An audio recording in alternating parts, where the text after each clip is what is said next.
Consejo Regional Lima, les damos una cordial bienvenida a todos ustedes. El día de hoy, viernes 24 de julio, iniciamos un nuevo formato de eventos denominado conferencias. Como primer tema, espacios de socialización. Agradecemos a nuestros invitados que nos acompañan en el panel. Antes de dar inicio, les recordamos que deben permanecer con el audio en silencio y que pueden realizar sus preguntas en la sección indicada, que serán resueltas durante el desarrollo de la conferencia. Para dar inicio, le cedo la palabra a la arquitecta Lourdes Yusti, decana Regional Lima. Adelante, arquitecta. Gracias. Buenas tardes. Un saludo de bienvenida acá a todos los expositores, panelistas, a todos los invitados que nos siguen hoy nuevamente. Dejamos una semana, pero ahora les anuncio que retomaremos todos los días viernes, como veníamos dando este espacio de reflexión, donde hablamos de arquitectura, donde ponemos en la mesa temas de interés y crecimiento personal y profesional para todos. Le cedo la palabra a nuestro director de Asuntos Gremiales, Jean-Pierre Cruz. Gracias, Lourdes. Buenas tardes a todos. Bienvenidos de nuevo. Como dice Lourdes, hemos tenido una semana de interrupción, puesto que estábamos generando un nuevo programa. Este programa de todos los viernes, queremos ahora abrirlo a los agremiados. Queremos que los agremiados también participen con sus aportes en estos conversatorios, en estas discusiones y en estas investigaciones que todos o muchos de los arquitectos hacemos. Hemos querido hacer esto para seguir con la línea que ha lanzado Lourdes y esta idea de que el CAP no es solo la directiva, el CAP somos todos los agremiados, ¿no? Entonces, lo que vamos a hacer es que una vez al mes vamos a seguir con el formato de conversatorios tradicional que hemos venido haciendo y los tres otros viernes vamos a recibir a agremiados que tienen algo interesante que decir, producto de una investigación o producto de una inquietud. Y para esto abrimos, y esta es una invocación a todos los agremiados, para que nos propongan temas, siempre por el correo aportes@limacap.org.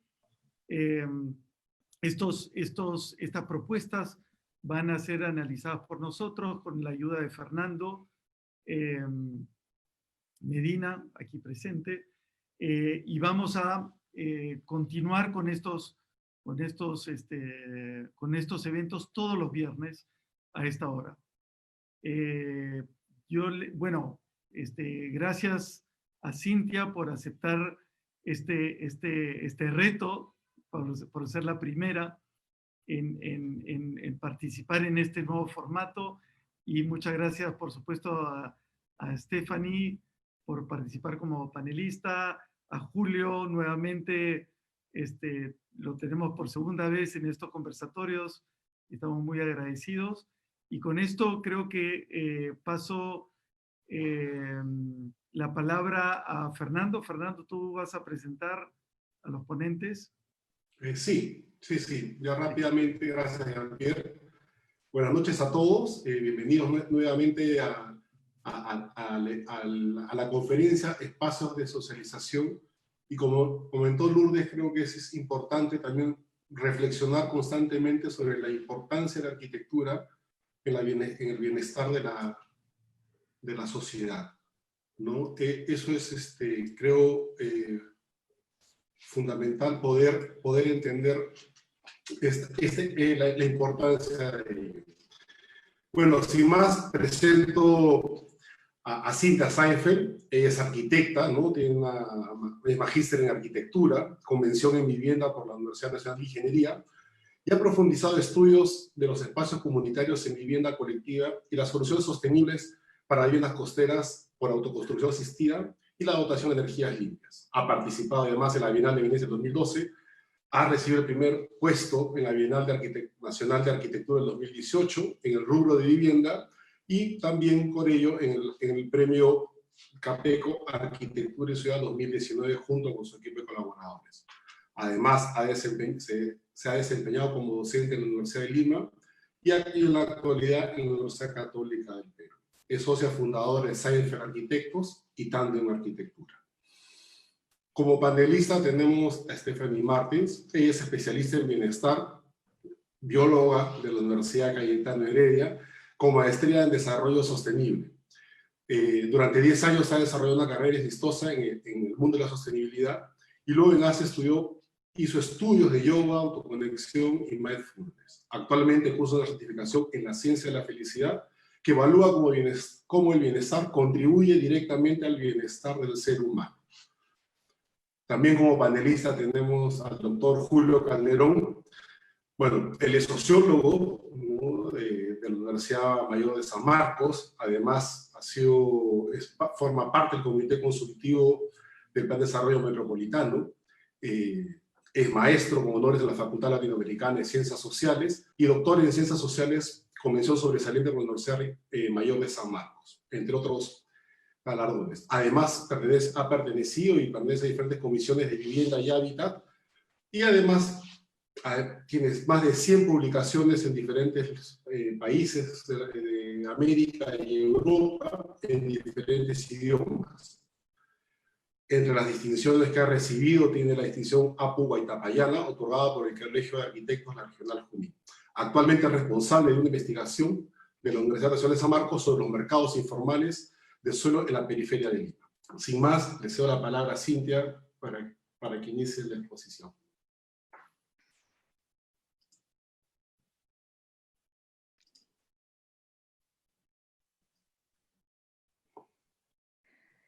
Muchísimas gracias. Antes que nada, quisiera agradecer al Colegio de Arquitectos por esta oportunidad de poder participar, y quisiera agradecer al doctor Julio Calderón, doctor en Ciencias Sociales, a la investigadora en Ciencias de la Felicidad, a Stephanie Martins. Estoy segura que con su colaboración, con su participación, en realidad vamos a lograr ver este tema desde distintos puntos, es decir, multidisciplinarmente. Asimismo, nos permitirá un diálogo bastante enriquecedor para poder entender el tema.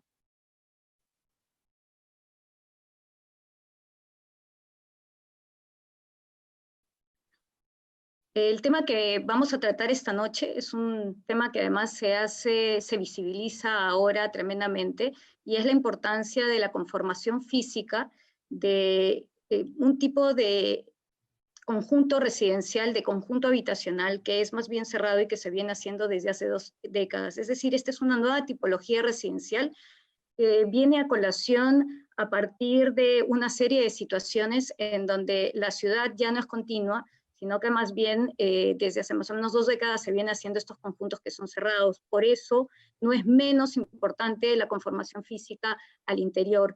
Esto termina incidiendo positivo o negativamente sobre el uso y sobre las relaciones sociales entre los vecinos. Es decir, se ha convertido en una nueva forma de relaciones sociales y de sociabilización.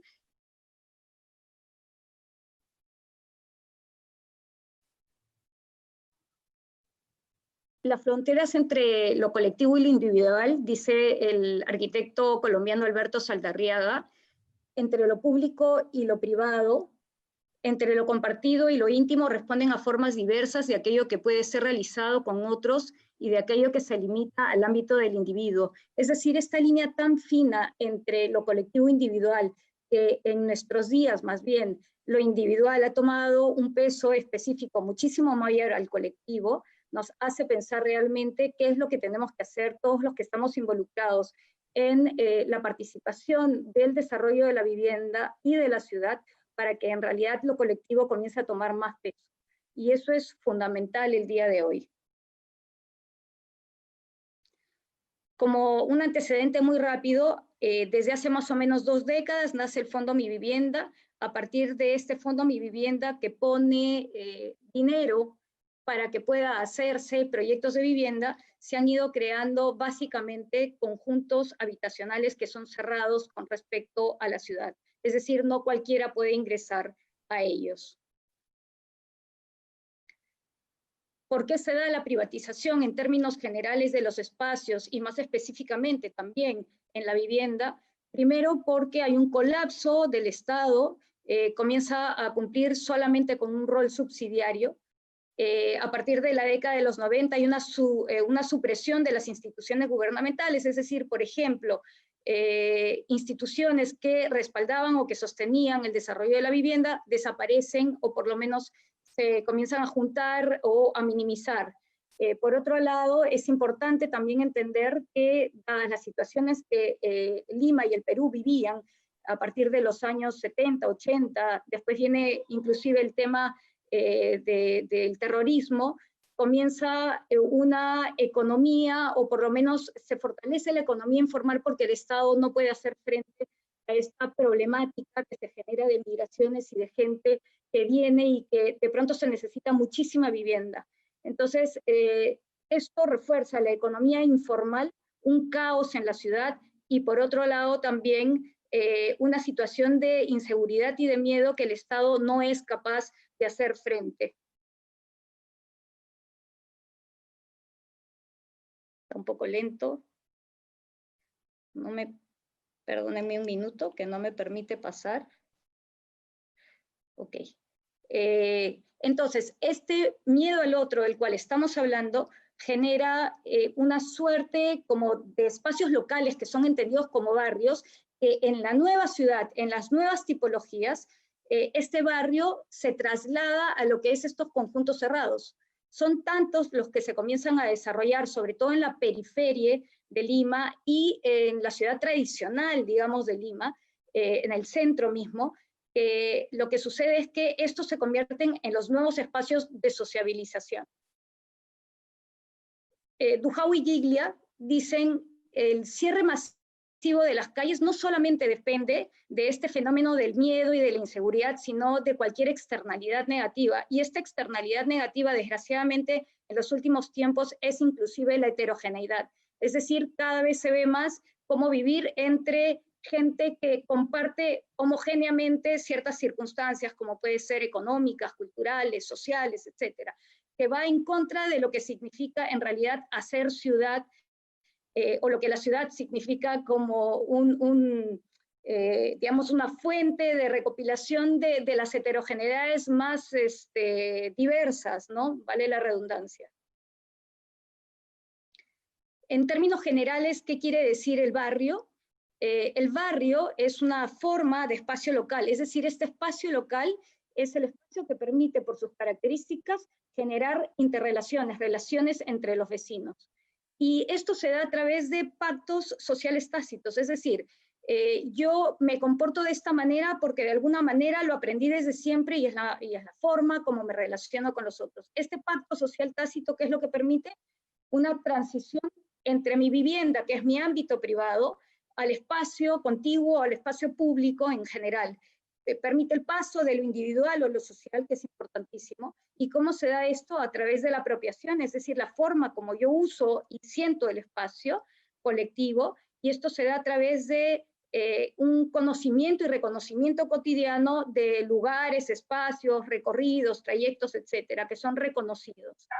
En este sentido, este uso cotidiano es el que permite la vida colectiva. En el caso de los condominios cerrados, se convierten en este nuevo prototipo de vida barrial y en este se da además una sociabilización distinta de la que se venía dando en la ciudad. En este sentido, esta es en proximidad. ¿Por qué? Por temas que ya hemos mencionado. Por ejemplo, la homogenización que hay en términos de la población que vive al interior y porque además hay una multiplicidad de encuentros porque estos condominios son cerrados. Entonces, ¿cómo se da esta sociabilización en este tipo de condominios? es a través de zonas de extensión próximas a la vivienda, como por ejemplo espacios intermedios, que suelen ser los ascensores, las escaleras, los pasillos, o los espacios, nuevos espacios dentro de estos condominios, dentro de estos conjuntos, que si bien tienen un valor público, porque ahí se da la vida colectiva, se da la vida en comunidad, estos son privados, pero son los espacios abiertos que se ubican entre los diferentes edificios del conjunto. Nosotros lo hemos llamado ECPA, que es el espacio comunitario privado abierto.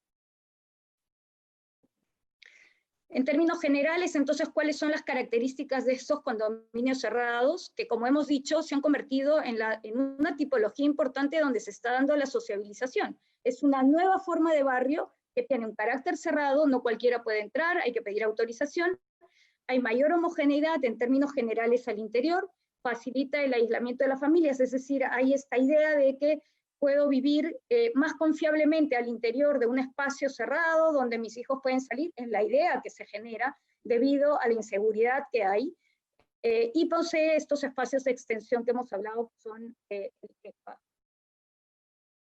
¿Por qué son importantes estos espacios? Son importantes porque en los últimos años se ha venido reduciendo las áreas al interior de las viviendas, al interior de las unidades,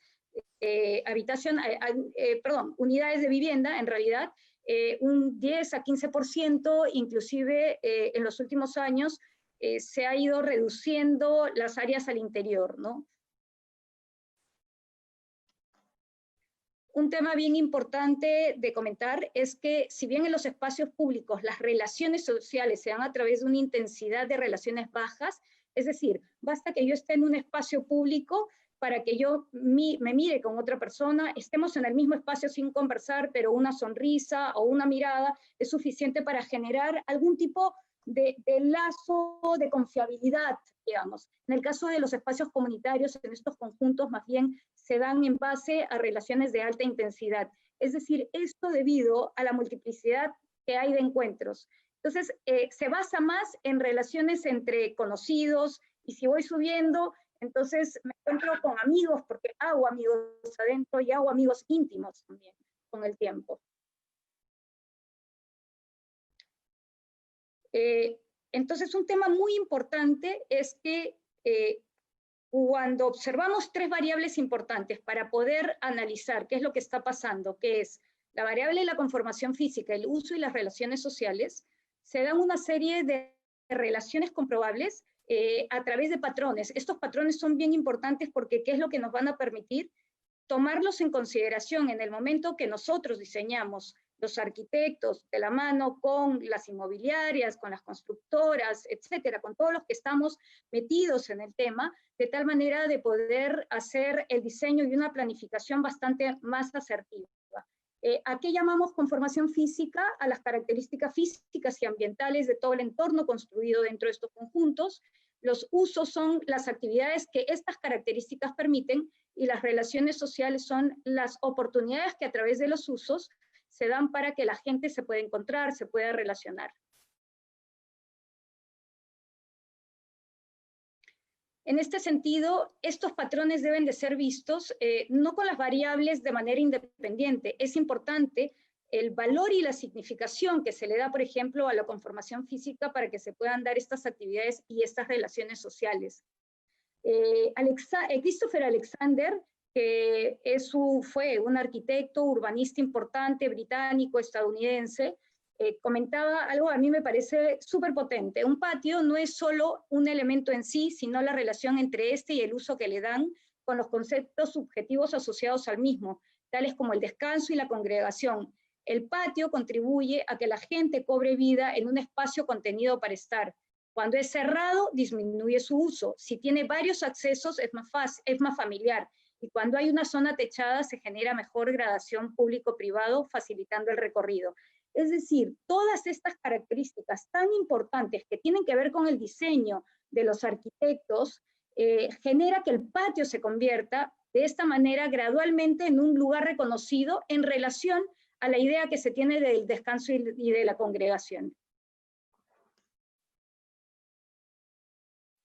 ¿Por qué es importante estos patrones que vamos a ver ahora y en un rato? Porque primero evita conflictos.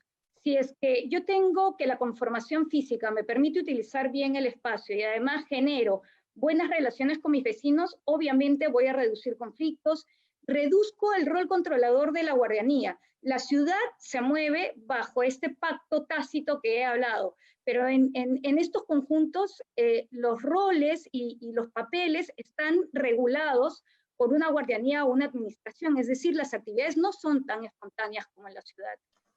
Por otro lado, cuando de todas maneras estos patrones son adecuados, permite que haya una sostenibilidad en el tiempo, se reduce o se facilita el mantenimiento del conjunto a mediano y largo plazo, permite que se den buenas relaciones entre los vecinos, un sentido de pertenencia. Yo pertenezco a un barrio, pertenezco a una vecindad, me siento parte de, cuido y además me relaciono adecuadamente con mis vecinos y además esto permite también un tránsito adecuado, buenísimo, entre lo que es la vida privada a la vida colectiva. Y esto es lo que genera la mayor cantidad de relaciones sociales y actividades que son positivas en la vida diaria.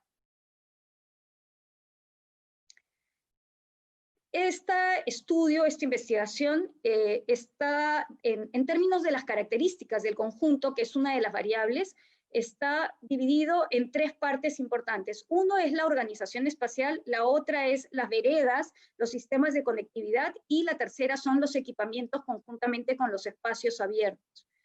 ¿Qué es la organización espacial?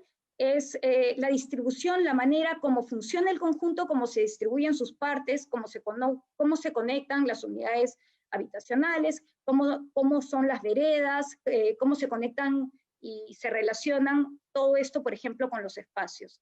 Esto me permite varios temas interesantes. Primero, cómo se percibe, cómo la gente percibe y reconoce sus espacios, cómo los usan y si se pueden apropiar de ellos, es decir, si perciben las características de tal manera que lo hacen suyo y lo pueden usar sin necesidad de que tenga que cambiar las características de este espacio.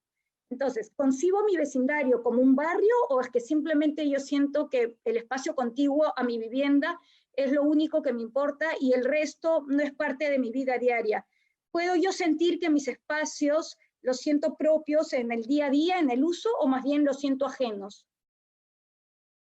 Tenemos testimonios, por ejemplo, que nos hablan que cuando hay una buena organización, todos se sienten parte de una familia, todos se saludan, todos se cuidan, mientras que cuando esta organización, que vamos a ver las características ahora, no son adecuadas, más bien la gente dice, bueno, yo no conozco a la mayoría y tampoco me interesa qué es lo que pasa más allá, porque yo solamente tengo derecho, a pesar que no hay barreras, de vivir o de hacer mis actividades en el espacio contiguo a mi vivienda. ¿Cómo logramos esta organización adecuada? Por un lado, necesitamos una jerarquía espacial, es decir, un tránsito gradual que va desde los espacios que están más cerca de la calle hacia mi vivienda. Mientras voy yendo a mi vivienda, estos se tienen que volver más privados. Tiene que haber un espacio principal que tenga centralidad, que cuente con la mayor cantidad de equipamientos, donde se pueda dar la vida en comunidad y la gente sienta que ese es el espacio donde todos se encuentran para las actividades más públicas. Entonces los espacios tienen que tener distintos niveles, distintos grados de privacidad, desde la calle hasta la vivienda. Es importante mencionar que la centralidad de estos espacios principales permiten generar una identidad con el todo, con el conjunto. Cuando se cuenta con espacios que tienen proporciones adecuadas, también permite una organización adecuada. Es decir, si yo tengo espacios que son muy angostos, van a generar lo que Christopher Alexander denomina espacios claustrofóbicos, es decir, espacios que son demasiado estrechos. Si más bien son demasiado amplios, estos no van a acoger. ¿Qué quiere decir estas proporciones? Que, por ejemplo, tengo que ver cuál es la relación que se establece entre el ancho del espacio y la altura. Si yo tengo, por ejemplo, un ancho de 4 y una altura de 1, voy a sentir que este espacio es demasiado amplio y no me va a acoger. Las dimensiones de los espacios, por supuesto que tienen que estar de acuerdo al ámbito público o privado del espacio. Está claro que mientras más público tiene que ser más amplio, más grande, mientras más privado este espacio se va cerrando. Y las dimensiones adecuadas tienen además que ajustarse a la capacidad que tiene el ojo para ver a distancia, que no es a más de 25 metros para poder detectar detalles. Y esto que genera una seguridad efectiva y constante sobre el espacio que permite la mayor cantidad de uso. Por otro lado, tenemos que cuando hay equipamientos, como por ejemplo un equipamiento deportivo, que es bastante público en su actividad y está insertado dentro de la vivienda y no hay estos espacios intermedios ni estas gradaciones, es decir, no hay espacios que contengan la bulla, como por ejemplo vegetación, los balcones están directamente encima, lo que va a generar es un nivel de vigilancia, pero que está en relación a las molestias, a las quejas, lo que no es positivo para las relaciones. No va a permitir que los usos se den de manera natural.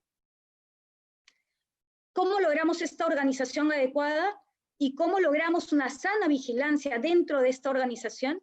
A través de lo que hemos venido hablando, los espacios de transición entre lo público y lo privado, pero acá hay un tema también muy importante que son límites permeables de las que tantos teóricos hablan.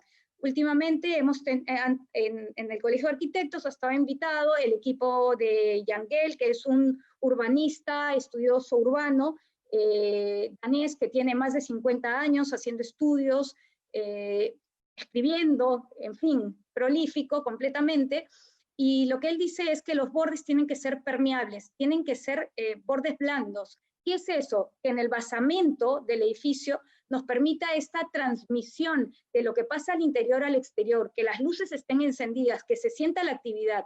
No hay mejor cosa para la ciudad en términos generales, la ciudad abierta y también para estos conjuntos, que lo que pase al interior de la vivienda pueda salir y proyectarse hacia el exterior y pueda multiplicar las actividades hacia el exterior. Y esto solo se da si es que la vivienda se ve resguardada de tal manera que la vida familiar no se vea desprotegida. Otro tema importantísimo es esta vigilancia a través de los ojos que miran las calles. ¿Y esto es desde dónde? Desde las viviendas. Es una vigilancia permanente desde las viviendas. De acuerdo a Jane Jacobs, que es también una activista urbana, que empezó a escribir teorías, y no solamente teorías, sino situaciones importantísimas que hasta el día de hoy son importantes de considerar. Jane Jacobs dice, ha de haber siempre ojos que miren a la calle, ojos pertenecientes a personas que podríamos considerar propietarias naturales de la calle. La seguridad de la calle es mayor, más relajada y con menores tintes de hostilidad o sospecha precisamente allí donde la gente usa y disfruta. Y podremos decir, bueno, pero estos son conjuntos cerrados, no entra cualquiera. Pero, ojo, estos conjuntos también pueden llegar a tener 1.000, 1.500 unidades, a veces 2.000 unidades de vivienda. Es decir, estamos hablando de 6.000 personas viviendo, que no es fácil de controlar si es que naturalmente no se da esta vigilancia y puede generar delincuencia al interior. Por otro lado, es importante dentro de esta organización adecuada tener un nivel de conectividad, es decir, las veredas, que por ejemplo permitan que este sistema cuente con o permita accesibilidad hacia los espacios de manera fácil y además múltiples ingresos, como vimos en este párrafo que leí de Christopher Alexander. Las veredas, los caminos deben de tener anchos suficientes y acordes con el tipo de actividad. Es decir, de acuerdo al sistema, hay sistemas que son jerárquicos, que son principales, y hay otros que son secundarios. Los principales deberán tener mayor ancho que los otros, y este ancho no solo deberá permitir pasar o caminar de ida y de regreso, debe ser lo suficientemente generoso como para permitir que se den actividades en paralelo. Puedo montar bicicleta, puedo andar con un grupo de personas, por ejemplo, trotando o jugando. Es una actividad que mientras que se camina, se realiza. Cabe mencionar algo importantísimo, y es que la caminata es el inicio de cualquier actividad, justamente de acuerdo a Yangel. A partir de esa actividad, que es como una goma social, se comienza a proyectar y a evolucionar hacia otras actividades. Y es la misma gente la que camina, la que después pasa a otro tipo de actividades. Entonces es importantísima las características de los sistemas de veredas. Permite, si además es claramente reconocible, permite un uso intuitivo de esto y un uso muy fluido. Yangel dice, caminar es mucho más que solo circular. Hay contacto entre las personas y la comunidad. Se disfruta del aire fresco, de la permanencia en el exterior, de los placeres gratuitos de la vida y de las diversas experiencias sensoriales. Esto tenemos que recuperarlo. Estos caminos legibles tienen que permitir también esta transición entre lo más público y lo más privado. No solamente respecto a las mismas veredas, sino con respecto también a las viviendas. Si nosotros tenemos veredas que son muy públicas y no hay espacios de transición con la vivienda, pues no habremos logrado que las viviendas tengan esta gradualidad y este resguardo de su intimidad. Los caminos también, al igual que los espacios, deben estar naturalmente vigilados. Además, cuando nos encontramos con un mobiliario en los caminos, este nos permite la interacción porque nos permite pasar a actividades, lo que Yangel llama de una actividad necesaria, que no requiero de la conformación física de nada, camino porque necesito llegar a mi casa, camino porque necesito llegar a una tienda, ¿ok? Hacia actividades que son opcionales y sociales. Opcionales porque tengo una banca que me permite sentarme, y mirar o descansar o escuchar. Todavía no he interactuado, pero es lo más próximo a encontrarme con alguien que se siente al lado mío y que empiece la actividad que es social, es decir, la interacción entre los vecinos. Esta va a permitir, por supuesto, la mayor permanencia en el espacio, y la permanencia es, sin lugar a duda, una de las variables que permite la multiplicidad de encuentros. Entonces, sabemos que los caminos no solo deben de servir para el tránsito, sino también para otras actividades. Por último, están los equipamientos, y cabe mencionar algo que es muy importante. Los equipamientos son la forma como a nivel de ciudad la población se logra identificar con su territorio. En este caso, los vecinos logran identificarse con su conjunto habitacional, que es importante porque permite la vida pública colectiva. Es la manera como se invita a actividades fuera de la vivienda. Y además de todo, la investigación vota que las actividades que se dan entre el equipamiento y el espacio entre las viviendas es lo que genera la mayor actividad con permanencia en el espacio y por lo tanto multiplica las relaciones sociales entre los vecinos. Christopher Alexander dice, para crear una intensidad de acción, las instalaciones agrupadas deben de funcionar cooperativamente. Es decir, no basta con que tengamos una serie de equipamientos. Cuando hablamos de equipamientos, podemos hablar de equipamientos culturales, administrativos, comercio, esparcimiento, deportivo. No basta con que estén ahí, tienen que trabajar recíprocamente. ¿Qué quiere decir esto? Quiere decir que si, por ejemplo, nosotros queremos, cuando diseñamos, que niños y adolescentes o niños y abuelos estén en el espacio a determinadas horas durante la semana y a determinados días para que se encuentren con otros niños y con otros padres y generen este hábito, debemos de permitir la comunión de los equipamientos. Por ejemplo, ¿qué pasa si yo tengo una guardería con un espacio que tiene juegos y al lado tengo una lavandería, mientras que los padres van lavando, prestan atención a las actividades que realizan los niños y se mantienen atentos de tal manera que además se encuentran con otros padres o con otros adultos y comienzan a interactuar? Yo podré esperar que el día que yo no pueda bajar con mi hijo, que no lo pueda ver, habrá otro padre al que yo ya conozco que esté mirando a mi hijo.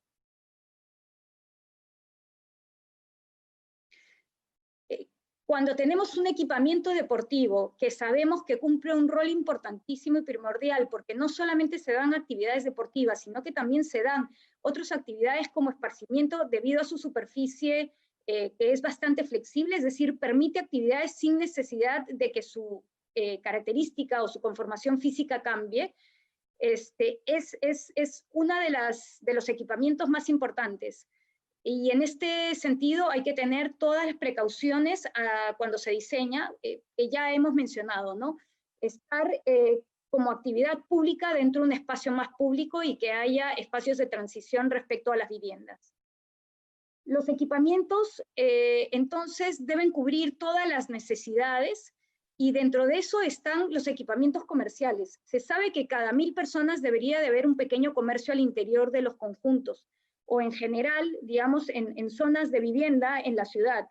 Y la multiplicidad de estos comercios permite que yo decida ir a caminar y me encuentre con gente, además que cubre mis necesidades. ¿Qué suele pasar en todos estos conjuntos que hemos ido en la gran mayoría? Hay poquitísimo equipamiento comercial.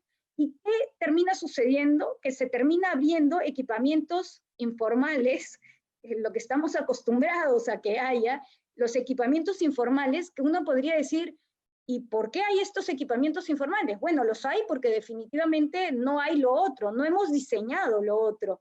Pero es importantísimo porque se vio cómo a través de estos equipamientos, de estos comercios informales, se generaba una vigilancia permanente en el espacio y una actividad permanente a través de la compra. Sin embargo, es difícil porque además el rol controlador no lo permite y estos comercios tienen que estar abriendo y cerrando constantemente. Acá podemos ver, por ejemplo, uno de estos equipamientos, una de estas pequeñas tienditas informales que se daban en uno de los conjuntos. El estudio trata la contrastación de dos casos, el caso A y el caso B. En el caso A tenemos 360 unidades, en el caso B 595, el caso A no logra terminar su tercera etapa, iban a ser muy similares tanto en tamaño como en la cantidad de unidades de vivienda. Estamos entre los 11.500 y los 16.500 metros cuadrados de terreno. Son dos organizaciones completamente distintas. Una es una organización radial y central, a pesar que no logró terminar su tercera etapa, se percibe como tal. Y el caso B tiene una organización lineal, lo que es absolutamente viable, pero el problema que tiene es que está fragmentado por un estacionamiento colectivo que está a desnivel. Entonces, si bien no interrumpe el paso, dificulta el paso. Asimismo, en un caso tenemos que hay una jerarquía espacial, hay un espacio principal que está en conexión con la mayor cantidad de equipamientos, con la calle, con un tamaño que permite a toda la comunidad concentrarse ahí, mientras el caso B comparte dimensiones muy similares entre todos los espacios y por lo tanto no hay un espacio que se sienta jerárquico para que toda la comunidad pueda organizarse o encontrarse allí. En un caso vemos que hay una organización de veredas perimétrica, que es la jerárquica, y después hay una serie de veredas secundarias. En el caso B hay un sistema lineal que también está siendo cortado y fragmentado por el estacionamiento.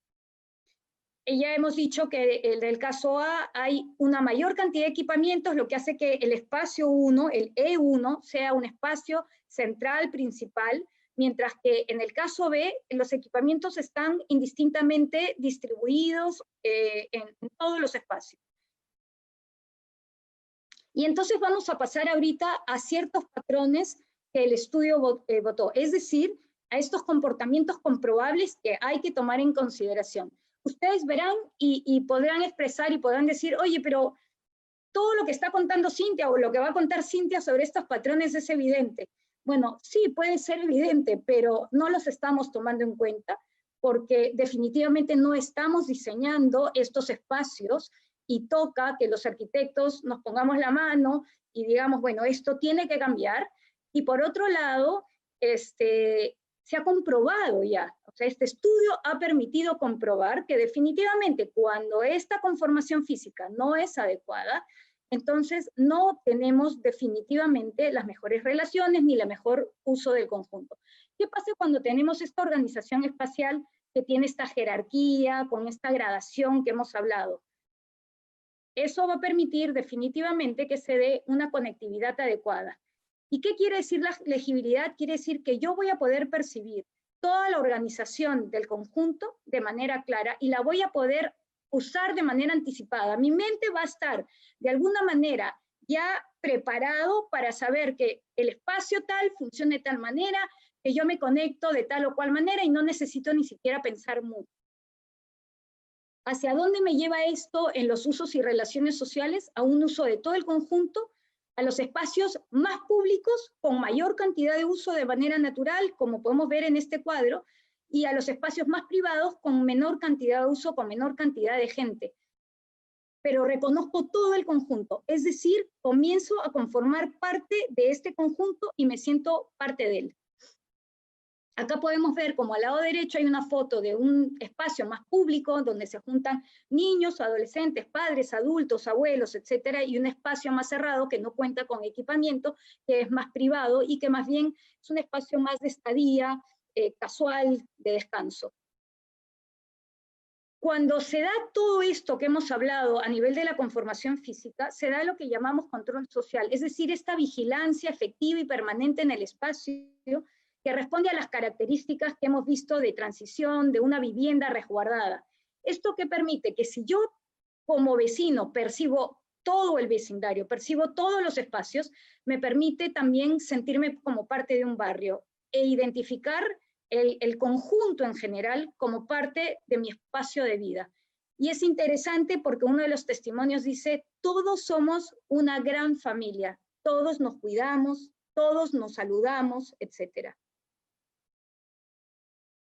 Sin embargo, cuando esta organización no se da, cuando hay una fragmentación, cuando no hay una conectividad adecuada porque está fragmentada, porque no es legible claramente, porque, por ejemplo, las jerarquías no responden si yo tengo una vereda que es la principal y es más angosta, y tengo una vereda que está más en relación a la vivienda y es más ancha, entonces no se logra una legibilidad adecuada del conjunto, ni un uso tampoco espontáneo. ¿Y esto qué es lo que hace? Que si además yo tengo que mis espacios todos son del mismo tamaño y todos cuentan con equipamiento, entonces ¿cómo comienza a pensar la gente y los vecinos? Si yo tengo un espacio que es igualito al otro y tiene la igual cantidad de equipamientos, bueno, este es mi espacio.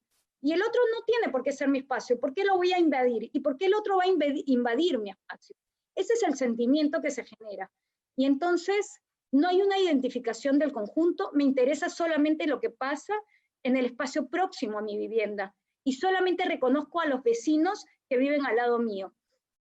Además, cuando a esto se le agrega que hay un equipamiento deportivo, por ejemplo, que es altamente público, mis bordes, es decir, ese espacio de encuentro entre la vivienda y el espacio colectivo, no tienen estos espacios de transición. Y el espacio además está estrechamente cerrado respecto a una actividad altamente pública, se da un control social, pero negativo. Es decir, este control se da en base a conflictos, en base a peleas constantes. Y esto merma la capacidad de uso y de relaciones sociales. Acá podemos ver, por ejemplo, cómo se ha diseñado este espacio de equipamiento deportivo que está estrechamente relacionado con las viviendas y que buena parte del tiempo encontramos que las ventanas están cerradas, las cortinas están cerradas y muchas veces se abren para las quejas, ¿no?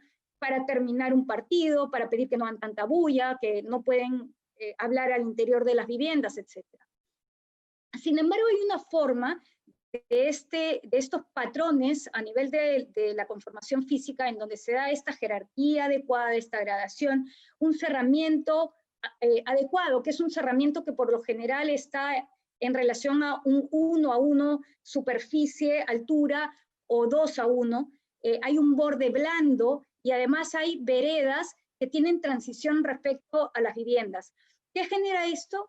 Que constantemente haya gente en los balcones, no solamente en los balcones, en las terrazas, en las ventanas, etcétera, y haya una constante interacción con la gente que hay abajo y me permita finalmente decidir bajar constantemente para encontrarme con otros y generar actividades. Acá podemos ver, por ejemplo, cómo se da esta interacción, a pesar que vemos que no es buena el espacio de transición, se da dentro de un espacio que es mucho más privado, es un espacio bastante chico, y esto está generando que se sienta como un espacio de transición. Por lo tanto, vemos cómo se va dando estas relaciones al interior.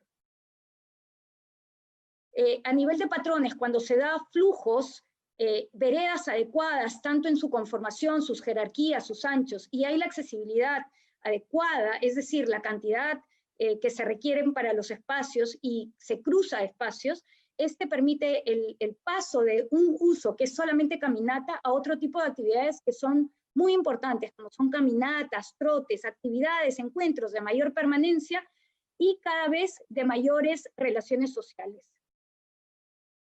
Podemos ver cómo en esta vereda, que es perimétrica, que es ancha, no lo suficiente, pero lo suficientemente, tiene 2,50 metros para que se den diversas actividades, genera este tipo de encuentros. Ya no solamente se camina, sino que la gente se encuentra para realizar otro tipo de actividades.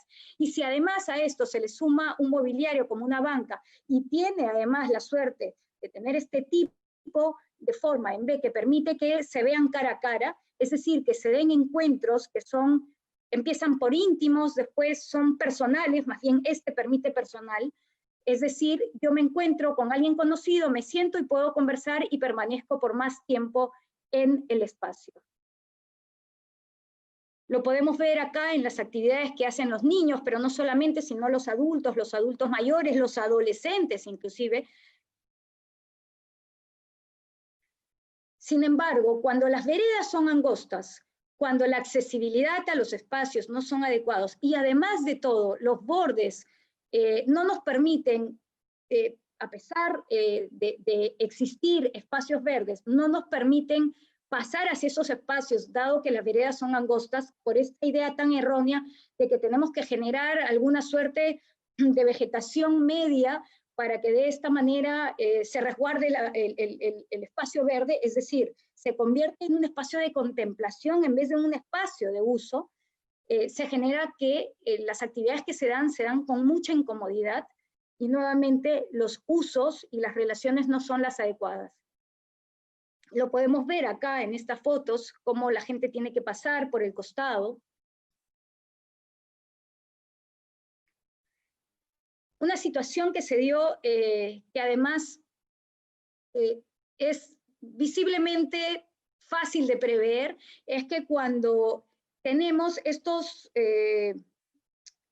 edificios de vivienda, pero dejamos ciertos elementos o ciertos espacios en basamento liberados de tal manera que nos permite pasar de un espacio a otro de manera más lúdica, es decir, los pasillos donde nos encontramos con las escaleras, con los ascensores, pero que no están cerrados, sino que están liberados, como se daba en los conjuntos habitacionales de los años 60, 70, 50 y 40, ¿por qué no también?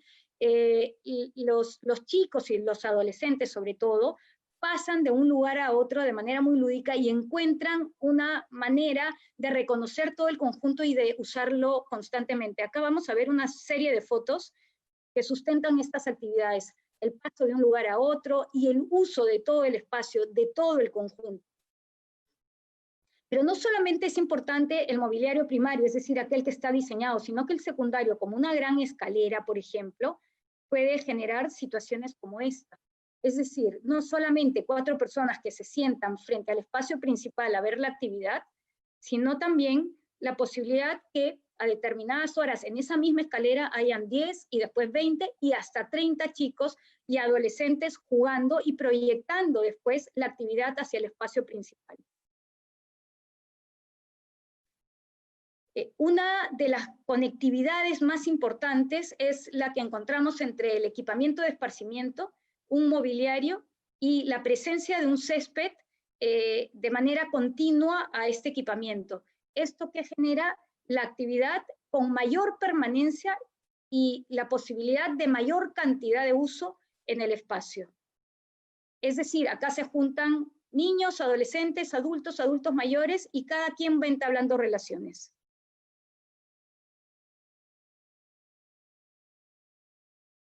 Este es un video que aparentemente no está cargando. Bueno, esto es un video de un espacio que tiene justamente el césped, que tiene, déjenme ver si es que lo puedo hacer cargar rápidamente.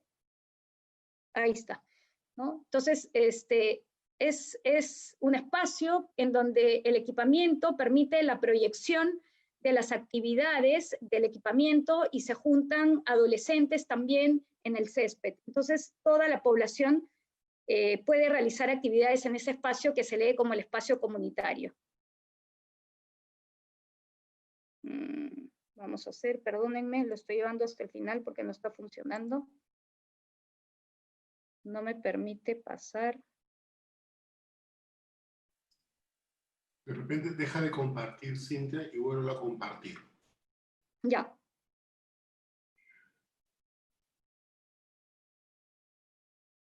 Sí, ahí mismo. Espérenme. A ver si... Pero pásalo antes de compartir, a ver.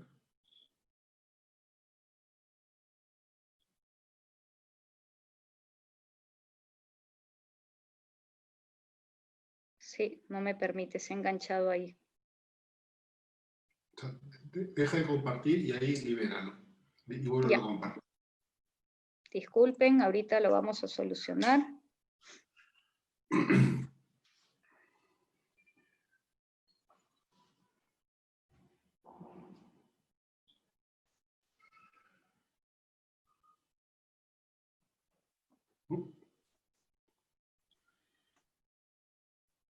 A ver, un minuto. ¿Lo puedes desenganchar? Voy a pedir ayuda técnica. Como para pararlo.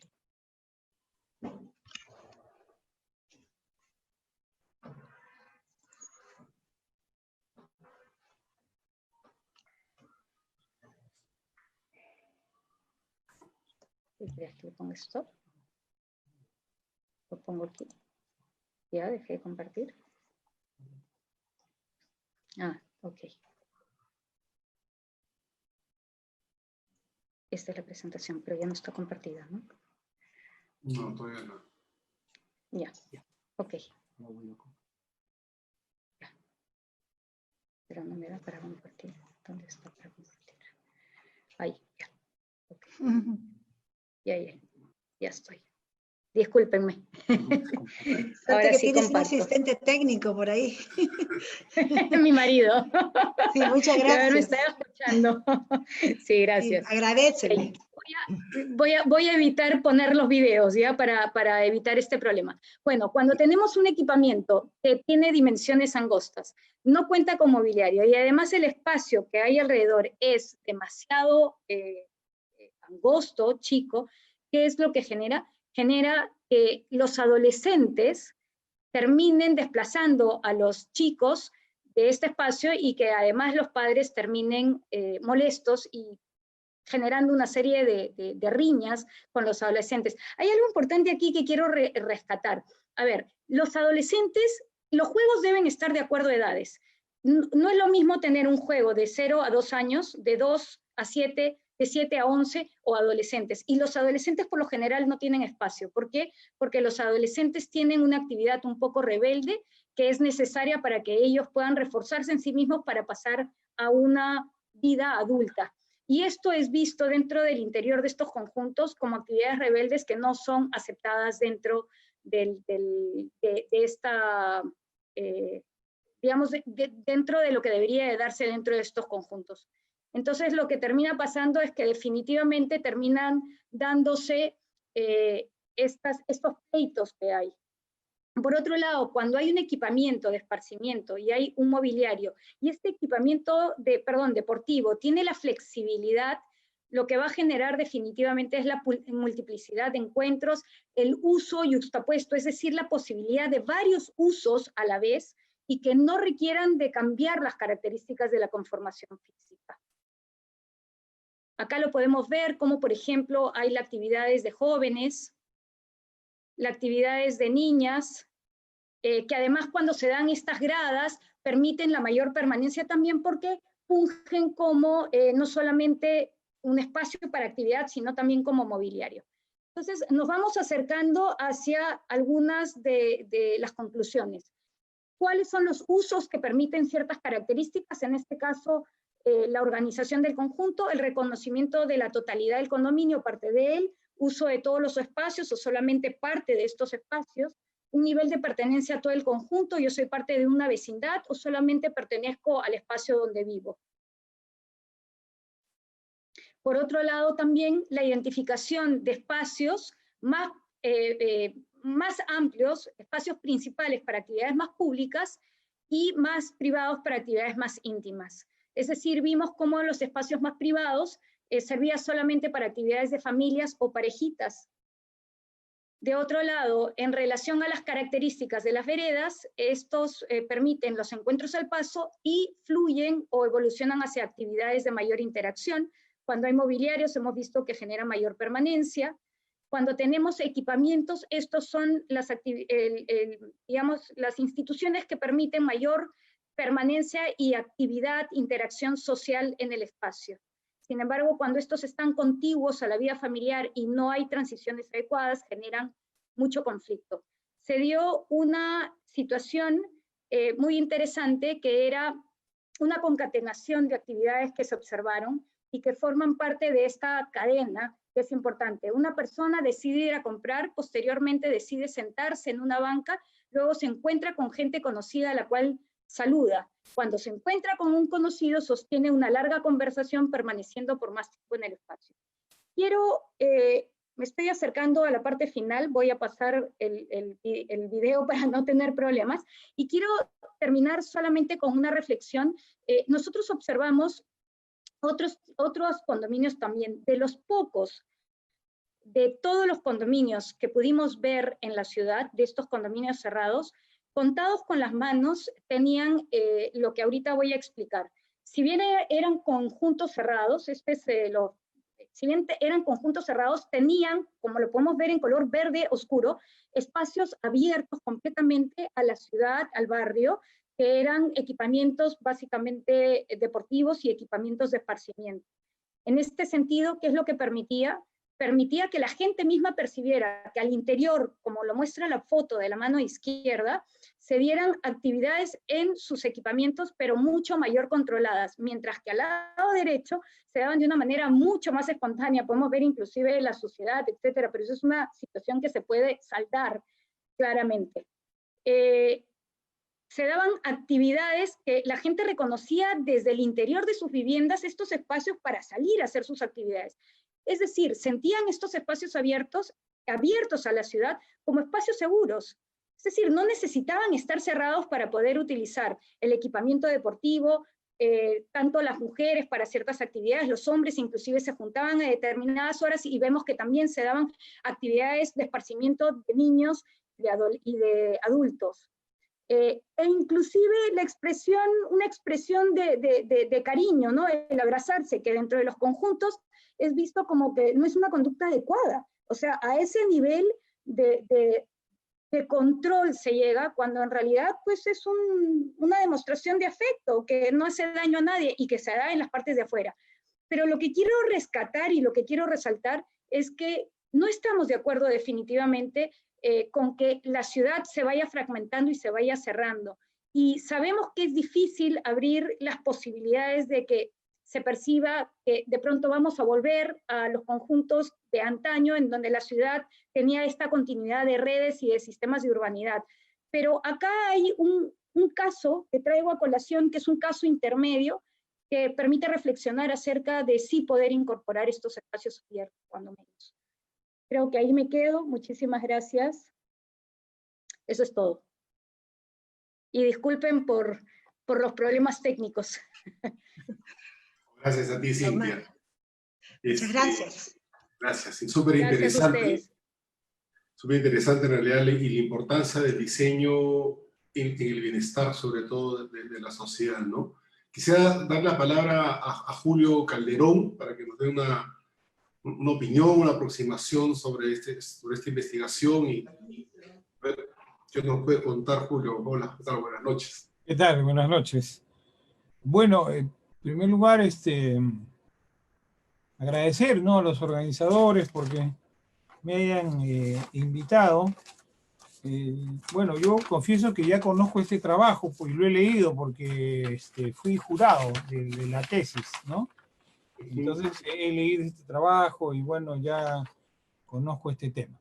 En fin, bueno, yo quisiera desarrollar una idea básicamente para el tiempo que tengo, ¿no?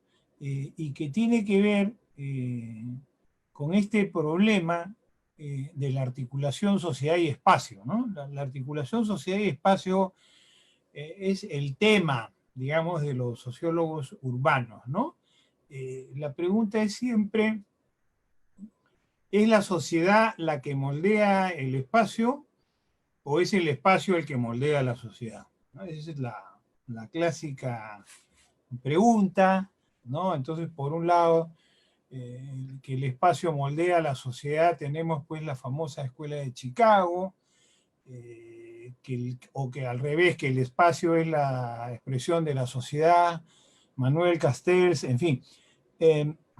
Obviamente tenía que haber una postura intermedia, ¿no? Que es la que junta ambos lados, ¿no? Dialéctica, digamos, que es la que yo comparto, ¿no? Esta visión, por ejemplo, la sostiene este geógrafo que ha fallecido hace unos años, es Soya, ¿no? Edward Soya, de la Escuela de Los Ángeles. Él decía,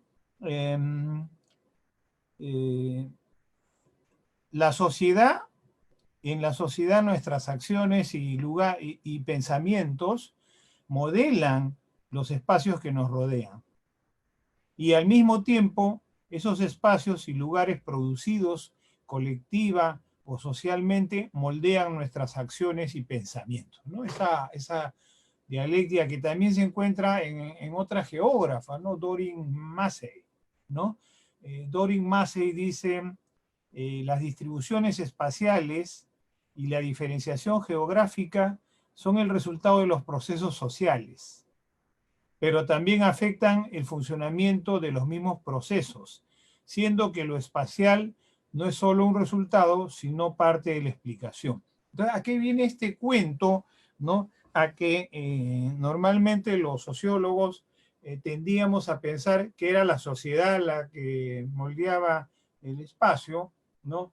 Y los arquitectos pensaban que es el espacio el que moldea la sociedad, ¿no? Precisamente esa es la típica idea del arquitecto demiurgo, ¿no es cierto? El que va a resolver los problemas de la humanidad y hace un diseño y pone por acá, por ahí. Ese es el tema clásico de la arquitectura, ¿no? Y yo creo que hay que ir a un plano dialéctico, pues, donde ambas cosas se intersecten, ¿no? Pero además, no olvidemos que tanto los sociólogos, los arquitectos, etcétera, finalmente, como diría Lefebvre, somos la representación del espacio, ¿cierto? Es decir, nosotros tratamos de entender el espacio desde la ciencia, desde el arte, desde el saber, desde la universidad.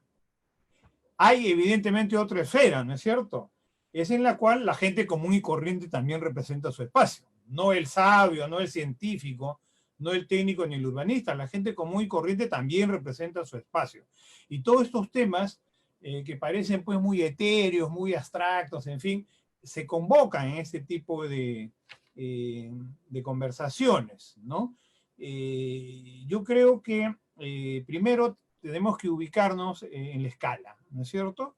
Estamos acá hablando de un espacio semipúblico, ¿no? De unos condominios, de unos conjuntos habitacionales. No estamos hablando del espacio público como tal, es decir, la calle, la playa, que es el espacio donde como diría Simmel, ¿no? Otro gran sociólogo urbano, predomina la indiferencia, ¿no es cierto? Uno está en la calle, pasa de todo, viene el carro, la bocina, el tipo que te pide plata, etcétera, y uno tiene, como decía Simmel, que ponerse una máscara, digamos, y tratar de ser indiferente a toda esta alteración de nervios que produce el espacio público.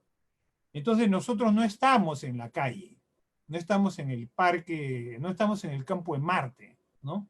Estamos en un espacio semipúblico y esa es la virtud del trabajo de Seinfeld, ¿no? Ahora, en ese espacio semipúblico, uno no busca la indiferencia que uno puede pretender en la Avenida Larco o en Gamarra, ¿no? Uno busca más bien la cooperación. Es decir, uno busca apoyo, uno busca el vecino, el que te cuida, ¿no? Los ojos que miran, como decía la famosa urbanista que ha mencionado Cintia, ¿no? Entonces, eso es lo que se busca en un espacio semipúblico, ¿no? Y yo recuerdo, cuando daba clases en la uni, ¿no? había un curso que Cintia lo llevó también, me parece, ¿no? Que era una serie de videos de arquitectos que habían diseñado conjuntos habitacionales, ¿no? Y el primero que pasábamos era el de Agurto Calvo, porque Agurto Calvo pues estuvo metido en la V3, en Matute, en la época de las unidades vecinales, ¿no?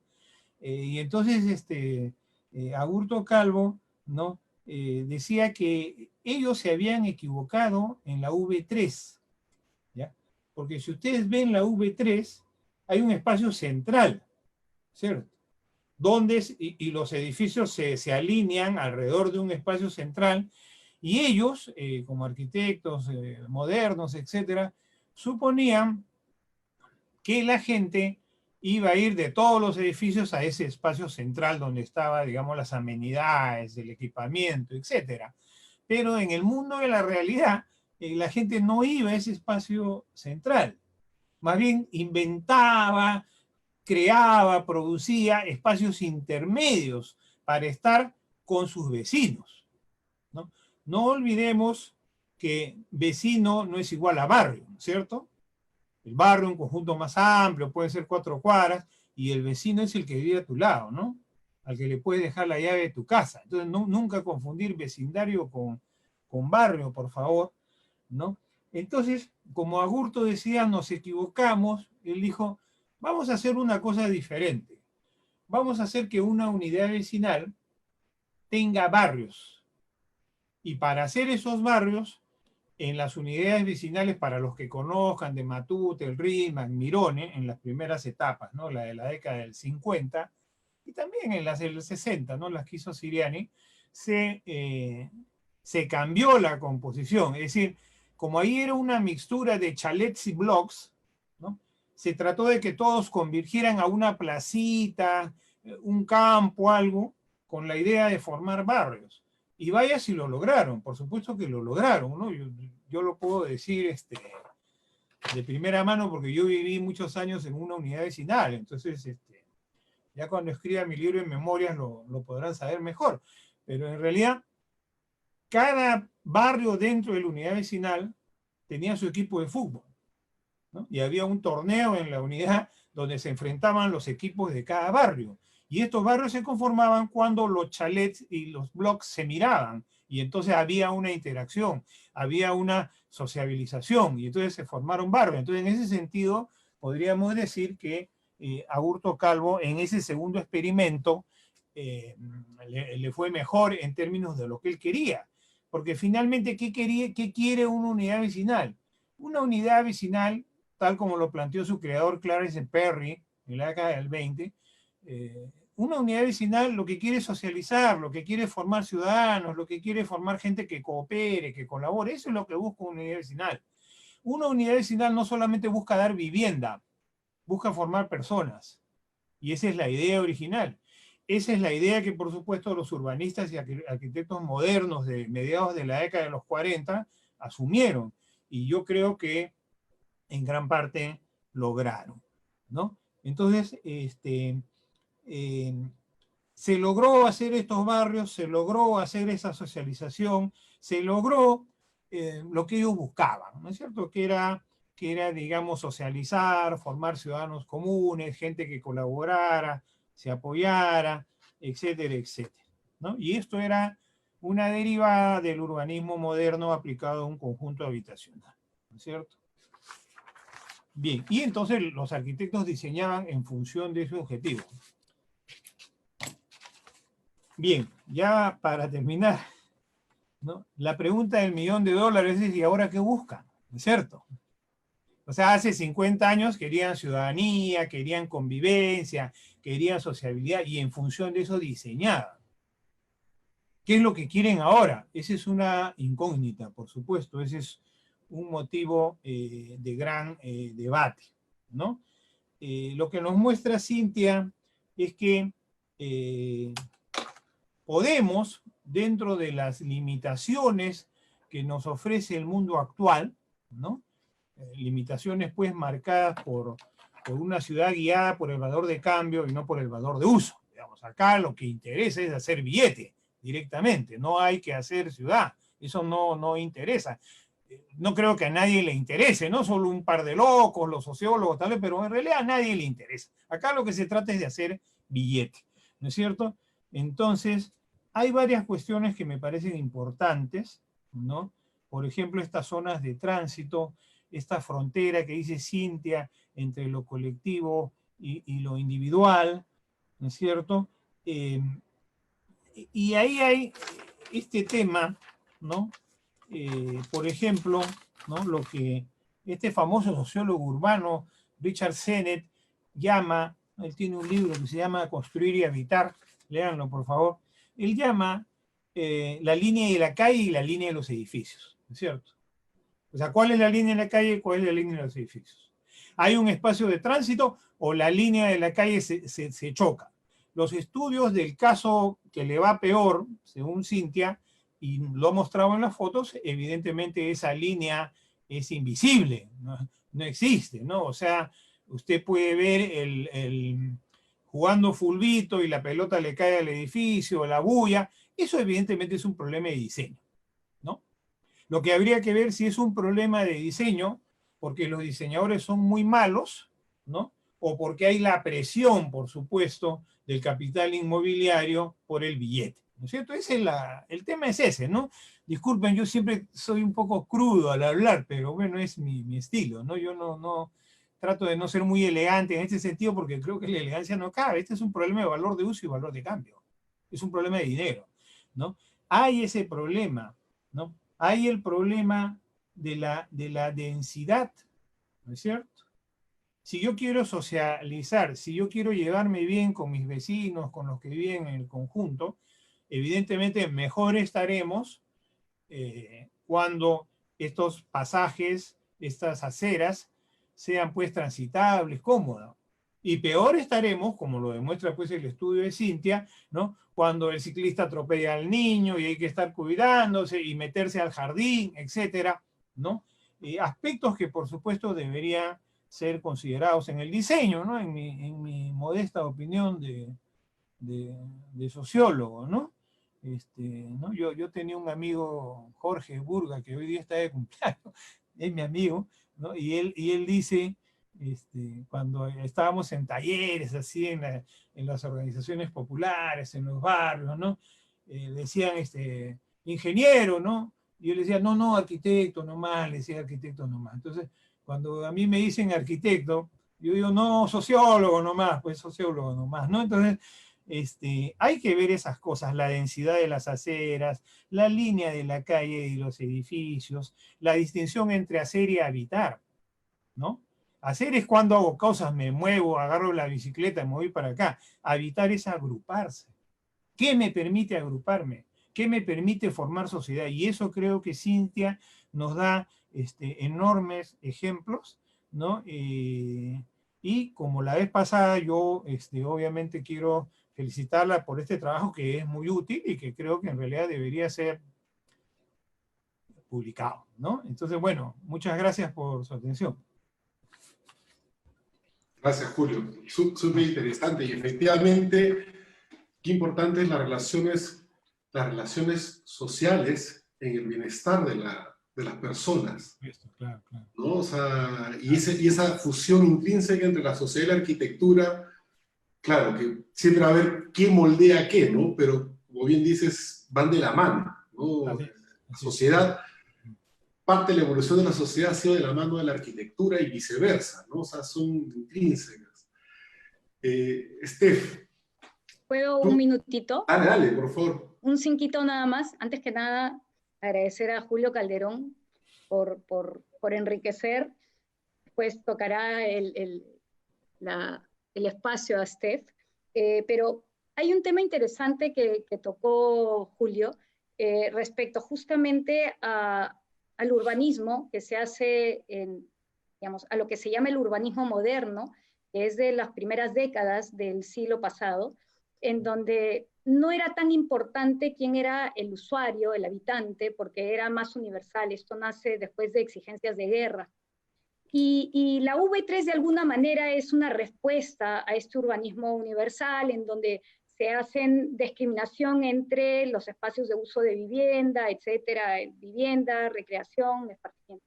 Pero a partir de ahí nacen todos estos teóricos que he ido mencionando y otros más, que lo que tratan es de humanizar el espacio. Y ese espacio para humanizar había que darle una escala más generosa. Este gran campo o canchón que hay en la V3 es de tal escala que no genera contención. Entonces termina más siendo llamativo la capacidad de ciertos espacios de convertirse en espacios de transición y espacios de una escala más reducida para congregar a pequeños grupos. Y lo que hace justamente esta nueva visión a partir de los años 50, 60 y 70 es tratar de humanizar el urbanismo y la arquitectura generando esta gradación espacial y una serie de cosas riquísimas. Producto, por ejemplo, de este tipo de implicancias a nivel de la fenomenología urbana, es la de próceres precursores, es la de San Felipe mismo, etcétera, ¿no? Entonces, eso nos lleva a entender por qué Aburto pensó que había sido un poco un caos o no había logrado lo que querían, y después esto fue cambiando conforme se fueron haciendo ya décadas después otros conjuntos habitacionales. Bueno, muchas gracias, Cintia, ¿no? Sí, me había olvidado mencionar ahí que antes pues había chalet block, ¿no? Ahora ya que el chalet ya no hay, digamos, ¿no? Solo hay los bloques, eso también es importante, ¿no? Claro, el chalet no hay por el uso del suelo, ¿no? Claro, claro. Sí, lo que ha comentado. Gracias. Steph, ¿cómo? Steph. Enciende tu micrófono. Hola, hola, ahora sí, voy. Antes que nada, muchísimas gracias por la invitación, gracias a todos los que han organizado esto, y Cintia, realmente he disfrutado muchísimo la presentación ahora ya completa, te felicito. Y gracias, Julio, también por tu participación. Y bueno, a diferencia de Julio, yo confieso que recién he conocido esta investigación esta semana. Sin embargo, espero que pueda aportar desde la perspectiva de la ciencia de la felicidad, la relación, ¿no?, de los espacios de socialización en el bienestar y en la felicidad. Y hay un par de cosas que han dicho Julio y Cintia que quiero resaltar, que es, uno no busca la indiferencia, sino busca la cooperación, que creo que lo vamos a ver en lo que voy a comentar, y que una unidad vecinal busca formar personas, y el tema de humanizar el espacio. Así que tengan eso en mente. Voy a compartir solo un pequeño slide, que son creo que los puntos más importantes, que me parece interesante para que tengan en mente. ¿Está compartida el slide? Sí, está ok. Perfecto. Entonces, bueno, vamos. Yo entonces les voy a comentar sobre el impacto de los espacios de socialización en el bienestar y la felicidad desde la perspectiva de la ciencia de la felicidad, que es una ciencia absolutamente transversal a todo lo que podemos hacer. Fascinante. El lugar en donde vivimos, la calidad de la vivienda y del barrio en el que residimos, influyen casi todos los aspectos de nuestra vida, desde qué tan bien dormimos, qué tan seguido vemos a nuestros amigos, hasta qué tan seguros nos podemos sentir. Y esto a su vez va a influir en nuestra salud, en nuestro bienestar integral y hasta en cómo nos comportamos. Por ejemplo, puede incluso impactar en nuestra actividad física, en la calidad de ciudadanos que somos. Entonces, por eso, un barrio bien diseñado, un complejo de vivienda bien diseñado es fundamental para el bienestar a nivel individual de las personas, pero también para cultivar una sociedad sana. Espero estar utilizando los términos correctos.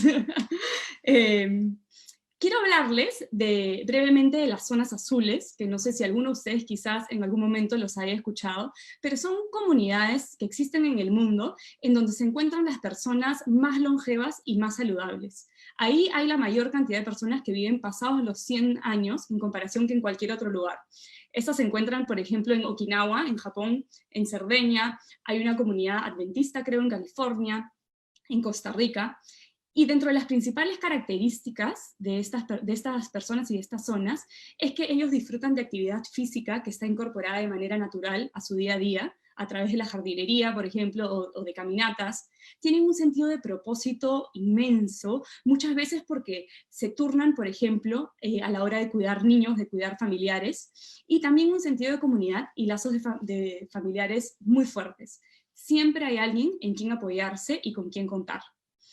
Y si vemos en el Perú, los lugares más felices no son las grandes ciudades o los grandes pueblos, sino son las pequeñas caletas de pescadores, donde todavía no hay mucho turismo, son las comunidades tradicionales de los Andes o en la Amazonía, en donde el trabajo comunitario, la unión familiar, la cooperación y el equilibrio con la naturaleza aún rigen. Entonces, traigo esta colación porque ¿qué podemos aprender y aplicar de las zonas azules o de estas comunidades que existen en el Perú? ¿Qué podemos rescatar de la forma de vivir de estas personas que tienen mayor nivel de bienestar y de felicidad, y por qué es importante? Y hay 3 cosas que quiero resaltar que creo que es importante en este foro. Las interacciones sociales, que tanto Cintia como Julio han tocado, el movimiento o el ejercicio y el contacto con la naturaleza. Entonces, sobre las interacciones sociales, algo que es, cuando yo lo conocí, me cambió la vida, es que las relaciones que forjamos son el predictor número 1 de nuestra felicidad y de nuestra salud en general. Esto se basa en un estudio que hizo la Universidad de Harvard, que continúa haciendo en realidad la Universidad de Harvard, y que tiene más de 75 años, en donde vienen siguiendo a más de 700 hombres de distintas clases socioeconómicas de la ciudad de Boston, en Estados Unidos. Un dato curioso acá es que el presidente Kennedy formó parte de este estudio cuando vivía. Y en base a ellos que se dieron cuenta que las relaciones son el predictor número 1 de la felicidad y de la salud. ¿Qué pasa? Que las conexiones personales crean una estimulación mental y emocional, la cual automáticamente va a elevar el ánimo de las personas. Por ejemplo, como lo explica el psicólogo peruano Jorge Yamamoto, cuando uno se encuentra en una situación de estrés, el cuerpo produce cortisol. El cortisol activa la producción de oxitocina, y la oxitocina hace que nosotros busquemos a amigos y a familias para que nos ayuden. Una vez que encontramos esa ayuda, el cortisol se regula, nuestros niveles de estrés bajan, y además también se produce un sentimiento de felicidad. Así que poder contar con alguien es crucial para nuestro bienestar y para la felicidad a nivel del individuo. Y este contar con alguien no significa un familiar, una pareja, sino también puede ser tu vecino, un compañero de trabajo, o sea, es contar con alguien. Por otro lado, el rol de la empatía en una sociedad sana es indispensable, ya que la empatía es la base de la moral, es el cemento que nos mantiene unidos, que previene que las sociedades se derrumben. Y la empatía es esa capacidad para sentir lo que el otro está sintiendo y ser como uno con el otro. Y para generar empatía, lo que necesitamos son relaciones cara a cara. Y acá vale la pena mencionar que cuando hablamos de niños, adolescentes o jóvenes, la empatía hoy en día se encuentra en una crisis, de cierta manera, sobre todo porque vivimos en esta época de redes sociales y en donde todo es virtual. Y se ha visto que en Estados Unidos la empatía en universitarios ha caído en 40% en comparación de hace 20 años. Que en el Reino Unido el comportamiento antisocial se ha duplicado en adolescentes. Y la consecuencia de esta falta de empatía y de este comportamiento antisocial es el bullying, es la violencia física, la violencia verbal, etc. Y estos son los ciudadanos que estamos cultivando. Y claro, si bien no somos Estados Unidos ni el Reino Unido, nosotros estamos un poquito más atrás, pero siempre los vamos siguiendo, y además esta es una tendencia a nivel mundial. Entonces, ¿cómo combatir esto? Bueno, con interacciones cara a cara, a través de encontrar ambientes en donde hay oportunidades para experimentar directamente las consecuencias de nuestros actos, ya sean positivas, de manera que las reforzamos, o si son negativas, como resultado de ello vamos a aprender. Entonces, claro, cuando hablamos de empatía, de poder contar con alguien, es inevitable resaltar ese sentido de propósito que tienen las personas en las zonas azules como resultado. Y al ser parte de una comunidad, al compartir responsabilidades, ese propósito se acentúa. Y incluso para algunas personas que quizás no lo han tenido antes, lo pueden sentir por primera vez. Y esto es un gran potenciador de bienestar y de felicidad. Entonces los complejos de vivienda tienen el potencial para brindar espacios para que la gente interactúe, como bien lo ha expuesto Cintia, y así de impactar en gran medida en el desarrollo de estas conexiones sociales que son tan necesarios para generar ciudadanos que son empáticos y con compromiso cívico. Y también una ciudadanía que es capaz de ponerse en los zapatos del otro, y así este va a actuar con compasión y va a ver por el bien mayor. Con respecto al ejercicio o al movimiento, no es sorpresa decir que este es un pilar de la salud y del bienestar y por ende de la felicidad. Creo que todos reconocemos la importancia de tener una actividad física constante y por eso asegurar espacios que los promuevan, ya sea para caminar o para hacer deporte, es básico. Sin embargo, acá quería resaltar que está estudiado que incluir 30 minutos de ejercicio aeróbico 3 veces por semana genera un impacto positivo significativo en la salud, porque, por ejemplo, reduce en 50% las probabilidades de que una persona desarrolle demencia cuando sea adulto. También, esta cantidad de deporte, 30 minutos de ejercicio aeróbico 3 veces al día, hace que las personas que sufren de depresión sea equivalente a que si estuvieran tomando pastillas antidepresivas. Es así de potente. Hoy en día decimos que estar sentados, es el nuevo fumar. La frustración física genera frustración psicológica, y de esta manera el movimiento es fundamental para nuestro bienestar. El ejercicio, el movimiento no es un lujo, sino es una necesidad básica, y el impacto de no ejercitarse, de tener una vida sedentaria, es tan potente que podríamos decir que equivale a tomar un depresivo. Entonces, nuevamente, una infraestructura adecuada tiene el poder para eliminar barreras a comportamientos saludables, veredas anchas, áreas de esparcimiento, jardines, canchitas. Las personas de una comunidad van a caminar más, los jóvenes y los niños van a jugar, todos se van a sentir, también como lo ha mencionado Cintia, en un lugar seguro e invitados, que les corresponde, que es de ellos y los van a poder hacer. Y esto contribuye a su bienestar físico, mental, y como lo vimos anteriormente también, a las interacciones sociales, y todo redunda en la felicidad de estas personas y una ciudadanía mucho más positiva y consciente y comprometida. Y con lo que significa, con respecto al contacto con la naturaleza, el impacto de las áreas verdes no es menor, ya que contar con ellas también influye de manera muy positiva en nuestro bienestar y en nuestra felicidad. Se hizo un estudio en Chicago, por ejemplo, en donde se vio que incluir árboles y jardines fomenta las interacciones. Las personas en un complejo de viviendas se conocen mejor entre sí, se crea un sentido de unión con los vecinos, hay una mayor preocupación por ayudarse y apoyarse el uno al otro, y el sentido de pertenencia es más fuerte.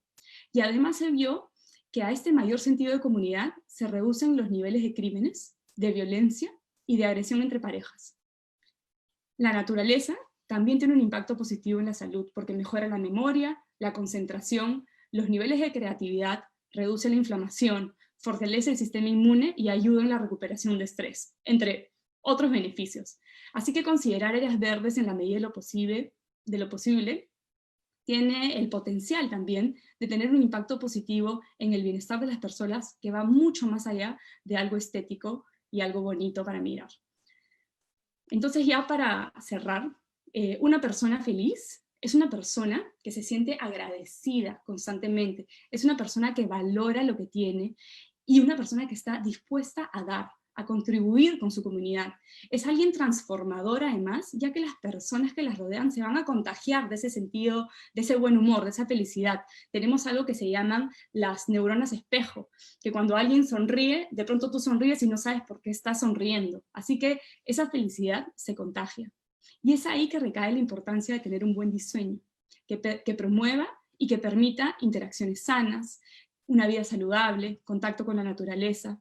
No se está construyendo un edificio o un barrio únicamente. Se está hablando del bienestar de personas a nivel individual, pero también de algo que permita construir una ciudadanía comprometida. O sea, se está construyendo finalmente país. Entonces, priorizar al individuo y la comunidad puede ser como una semilla para la creación de un círculo virtuoso. Y podemos comenzar por pensar en transformar los barrios en centros generadores de bienestar y de felicidad, desarrollando diseños que provean los componentes necesarios para elevar la calidad de vida de todas estas personas, lo cual las hará más felices. Y estas personas serán como portadoras de felicidad, porque recuerden, como les expliqué, que la felicidad se contagia. Y así podemos comenzar a incorporar esta mentalidad. Y si lo hiciéramos todos, creo que tendríamos un país hermoso. El abuelo de Jeff Bezos, que es el dueño, fundador de Amazon, le dijo: la astucia es un regalo, la bondad es una elección. Así que con esto espero dejarlos un poquito inspirados, con un poquito de información científica, y si tienen alguna duda y cualquier cosa en la que pueda yo resolver, encantada. Bueno, eso es. Gracias, Steph. De nada. Interesante.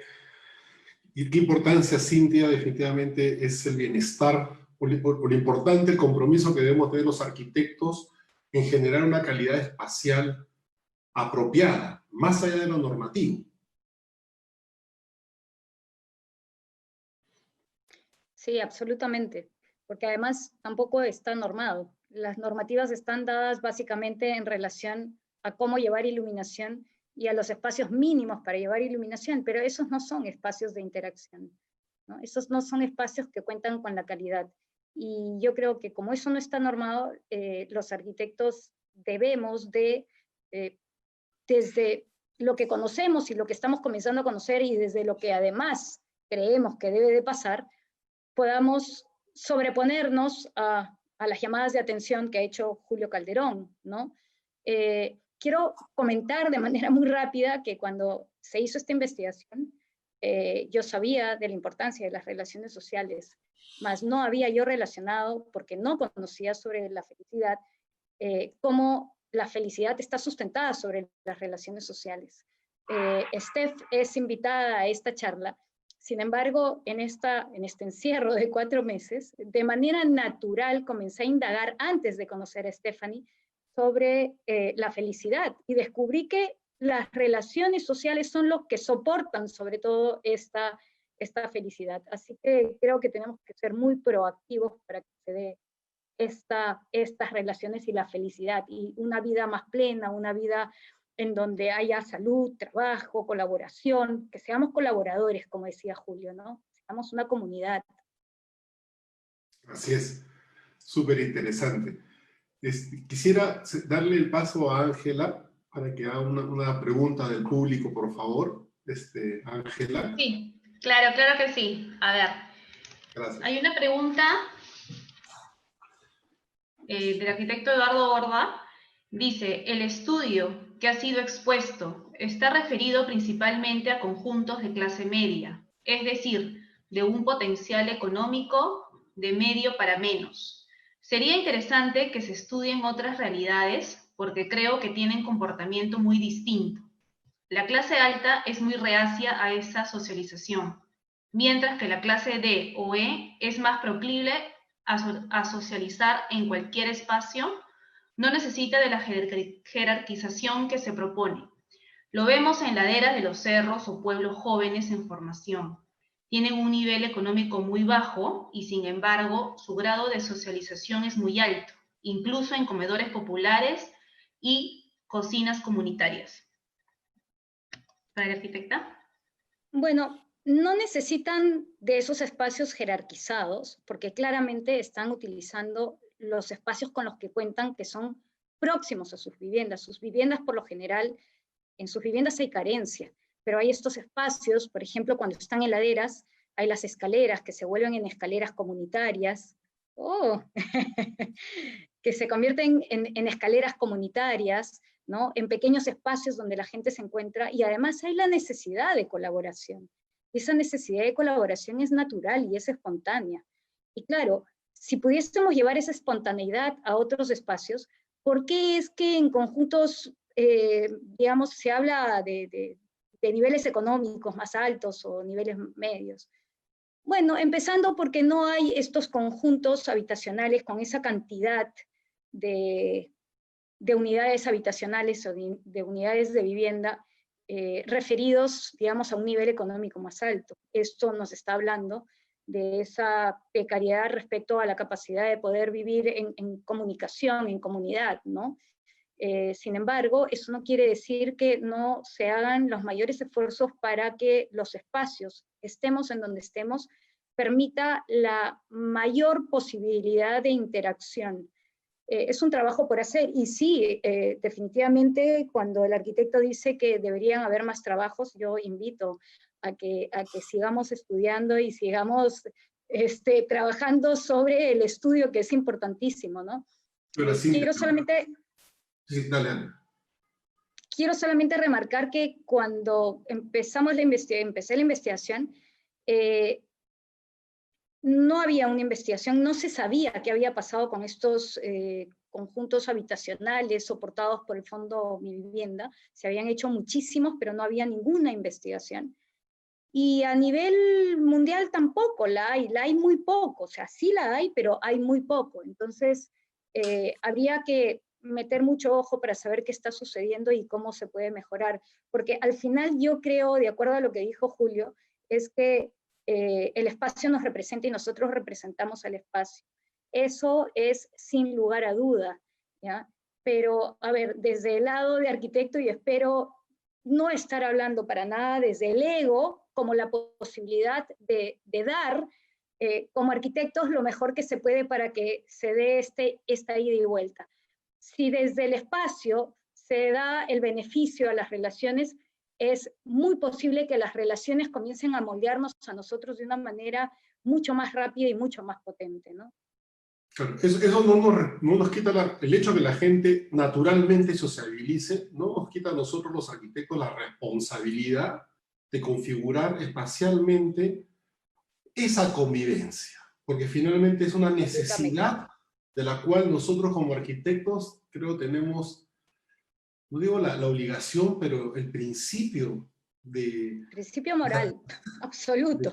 De satisfacer, porque si no, y efectivamente, en cualquier situación, sea el encargo que tengamos, la importancia es el bienestar del individuo, por encima como dices, del ego, definitivamente, ¿no? Lo que están comentando, a veces los arquitectos estamos o están en medio de tantas normas que nos estamos olvidando de la arquitectura, tanto al proyectar como al calificar un proyecto, ¿no? Entonces, muy interesante todo lo que ha mostrado Cintia a través de la diversidad y las diferentes escalas en los espacios, los diferentes tipos de sociabilización e integración a lo largo de diferentes edades, ¿no? Porque es algo que yo te estaba escuchando, como seguramente a muchos aquí presentes, y recordando algunos proyectos. Yo he sido delegada años de comisiones técnicas, y creo que no he tenido el evaluar o el ver, el detenerme en qué tipo de espacio, de calidad de espacio, estos espacios de integración se están dando en estos proyectos de vivienda muy grandes, ¿no?, que se dan. Y finalmente es una responsabilidad del arquitecto y hasta para el inversionista, ¿no? Porque en la medida que el espacio dé una mejor calidad, también mejorarán sus ventas. O sea, el tema es ver cómo podemos conciliar entre todos los stakeholders, todos los interesados en el proyecto, ¿no? Y solamente quería decir una cosa chiquitita, también la importancia de los usos mixtos. En las últimas reuniones, las últimas conversatorios, estamos dando reiteradamente el tema, la idea principal de que es necesario usos mixtos, ¿no? Y estaba pensando en otras unidades, o por ejemplo Residencial San Felipe, u otros centros, otros proyectos de vivienda multifamiliar, que siempre en el primer piso tenemos este comercio local, ¿no? El comercio para los pobladores de la zona. Si no, qué interesante la foto que pusiste, Cintia. De todas maneras, esa necesidad existe y se va a dar, solamente que de manera informal. Gracias. Ángela, ¿alguna Gracias, pregunta más?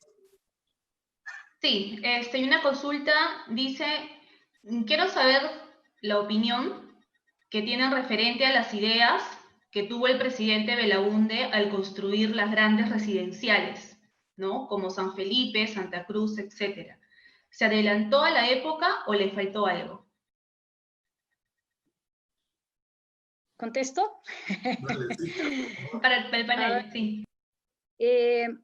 El arquitecto Belaúnde primero tuvo estudios en Estados Unidos. Él tuvo esta cercanía con los cambios que se estaban dando a nivel de vivienda universalmente, digamos, en Estados Unidos, ¿no? los Neighborhood Unit, por ejemplo, él conoció esto, y es parte de la influencia que recibimos acá para el desarrollo de muchos de los conjuntos habitacionales, digamos, de los años 70, 60, 70. Y él conoce también estas teorías de las que yo estaba comentando a raíz de lo que Julio nos estaba contando, ¿no? Y es este acercamiento hacia la humanización del espacio, cómo hacer que el espacio sea más humano.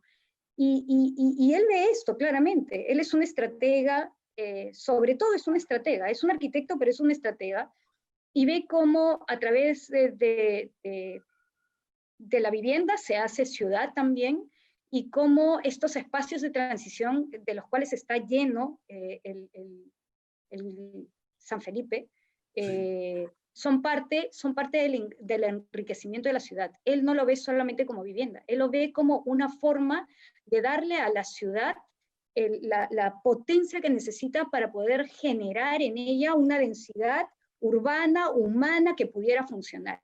Y es absolutamente loable, porque yo creo que es de lo mejor que tenemos en términos, digamos, de lo que se ha hecho en vivienda.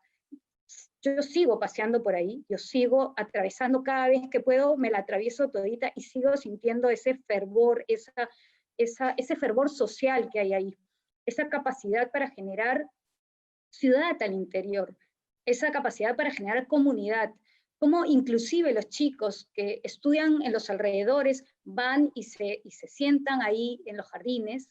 Ya hay un tema después posterior, que hay bastante de los dueños iniciales que ahora son adultos mayores, que digamos que no están muy a favor de que se utilicen necesariamente los espacios porque sienten un poco, a veces digamos, puede estar siendo invadido. Digamos, eso es un estudio que se ha hecho, ¿no? Pero en términos generales es un espacio riquísimo de vida hasta el día de hoy, ¿no?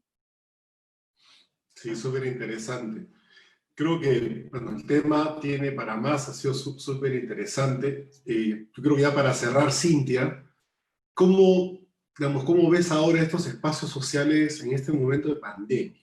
O futuro a la pandemia, que creo que se va a volver más importante en el concepto de que estos barrios sean autosuficientes, un poco lo que dice Lourdes, que tiene que ver con el uso mixto, ¿no? Ser grandes, ya no ser centros, de volverse centros urbanos realmente, ¿no? Dejar de ser el concepto condominio, ser un centro urbano que se pueda abastecer, ¿no? ¿Cómo ves tú eso? ¿Qué opinas? Miren, yo quisiera creer que me quedo con lo que Julio comentó, por un lado, y es este tema de nosotros moldeamos el espacio y el espacio nos moldea a nosotros. O sea, quiero creer que la capacidad que tenemos de mejorar la arquitectura para mejorar la ciudad nos lleve, como en este último caso que presenté, a hacer esfuerzos, aunque sean todavía cortos, para ir abriendo espacios hacia la ciudad y que la vivienda se recobre esta capacidad que tenía de generar urbanidad, de generar ciudad, ¿ok? Me parece importante, y si podemos comenzar haciéndolo desde pequeños espacios, en donde la gente que viene y que comienza a generar barrio alrededor del equipamiento, permite con la gente de estos mismos condominios el sentimiento de que estos espacios abiertos no tienen por qué ser inseguros, no tienen por qué no ser utilizados a plenitud. Creo que poco a poco pudiésemos ir mutando hacia la recuperación de la vivienda como generadora de ciudad. Y yo creo que ahí se comienza a dar este traslape del que hablaba Julio, ¿no? Y me quedo definitivamente con esta relación que hace Steph respecto a la felicidad en términos de ser sostenido por las relaciones sociales. Si nosotros queremos una comunidad más sana, una ciudad más sana, definitivamente debemos de permitir que a través de su lugar de vivienda le demos la tranquilidad y la felicidad, o sea, le demos la tranquilidad y el espacio para que se pueda dar esta felicidad, y esto aporta en términos de relaciones sociales, de salud, de capacidad de trabajo, etc. O sea, creo que es importantísimo mirar esto. Y bueno, acá está planteado, ya está en manos de todos los que nos creamos, que debemos estar involucrados, comenzar a ser parte del cambio. Así es. Sí, muchas gracias perdón, todos. Fernando, quería hacer un comentario. Cuando habló el arquitecto Calderón, mencionó también al arquitecto Burga, el sociólogo Calderón, mencionó al arquitecto Burga. Y justo recordé una anécdota. Es importante cómo en este tiempo de pandemia cada uno ha valorado un poco más el espacio en el cual vive. Algunos vivimos en casa, otros en departamentos, y dentro de los departamentos o grandes unidades vecinales, etcétera, hay muchas variedades. Y estaba pensando, tengo el caso de un familiar, una hermana mayor, que vive sola, y tiene la suerte de estar viviendo en un edificio en Barranco diseñado por el arquitecto Burga, en el cual se organiza todo alrededor de como un patio triangular abierto. Entonces, esta área libre grande, que tiene un jardín de patio, una plazuelita interior, es de uso común. Cuando nosotros calificamos un proyecto, nosotros fijamos 40% de área libre. Y esa área libre generalmente se le da al departamento 101, al 102, y no necesariamente se convierte en un espacio para la convivencia y esta interrelación de los vecinos. ¿Qué pasó en este edificio? Me encontré que se formó una comunidad, cómo el espacio condiciona y moldea el comportamiento, ¿no?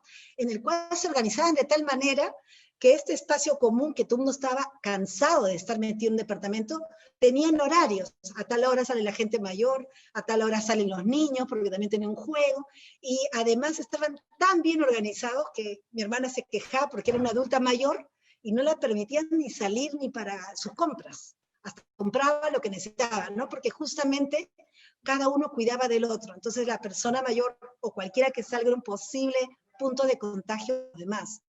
Esta idea de vecindad, el vecino que te cuida, se protegen entre todos, ¿no? Muy interesante Fernando, esta conferencia, Cintia, la participación del punto de vista de la sociología, y Estefan también tu punto de vista, que para nosotros es nuevo. Bueno, es algo, ¿quién no quiere ser feliz? Pero qué interesante la relación entre estos distintos conceptos, ¿no? Alguien decía que se debe cambiar. Justamente este es el motivo de estos de estas conferencias, que nos pongamos a reflexionar, ¿no? ¿Por qué no hacemos un espacio de calidad, propicie una mejor calidad de vida, que uno pueda ser más feliz, que pueda tener esas relaciones que teníamos antes con el barrio, con el vecino, en la situación que nos toque vivir, en la clase social que estemos, en el espacio que tengamos que compartir, ¿no? Entonces, muchas gracias, y ya creo que damos por finalizar esta conferencia, ¿no es cierto, Fernando? Invitándolos, agradeciéndoles a cada uno que han expuesto, a Fernando, que siempre nos organiza una conferencia muy interesante, y a todos los que están aquí presentes, les damos unos saludos y un agradecimiento por acompañarnos, invitándolos al próximo viernes, en nuevo horario, a las 6 de la tarde. Como siempre, hacemos la foto final, y el que desee aparecer en la foto, prendemos las camaritas, la pantalla, nos damos un saludo. Hoy día quiero decir que estoy muy feliz porque luego de un mes ha regresado mi nieta, y entonces voy a estar un pequeño ratito nada más. Por ahí apareció un ratito. Muchas gracias a todos, Julio, Cintia, la verdad, espectacular y súper aleccionador para muchos. Muchas gracias, muy bien. Gracias, gracias. Gracias a todos y a cada uno. Muchas gracias, Cintia. Nos has hecho ver tanto del espacio que a veces uno lo ve en una planta también, ¿no? Es cierto. Yo creo que mientras nuestros reglamentos nos han ganado. Los reglamentos se han apropiado de la arquitectura. Armando rompecabezas, eso tiene que acabar. Tenemos que abrir. Y sé que se está haciendo bastante. Podríamos poner una anotación en los planos de diseño, ¿no? Para cuando evaluamos. En este proyecto la gente será feliz. Un punto más a evaluar. Será de todas maneras. Gracias. Es verdad, oye, yo te digo porque nosotros calificamos proyectos tanto tiempo y uno se vuelve insensible porque realmente los reglamentos, normas, ordenanzas han cobrado tanta preponderancia, tanta importancia que nos estamos olvidando de la arquitectura, la calidad y de las personas que van a vivir ahí, ¿no? Gracias. Hemos perdido los arquitectos en el tiempo, Lourdes. Sí. Es hora de comenzar a ganar un poco de espacio, ¿no?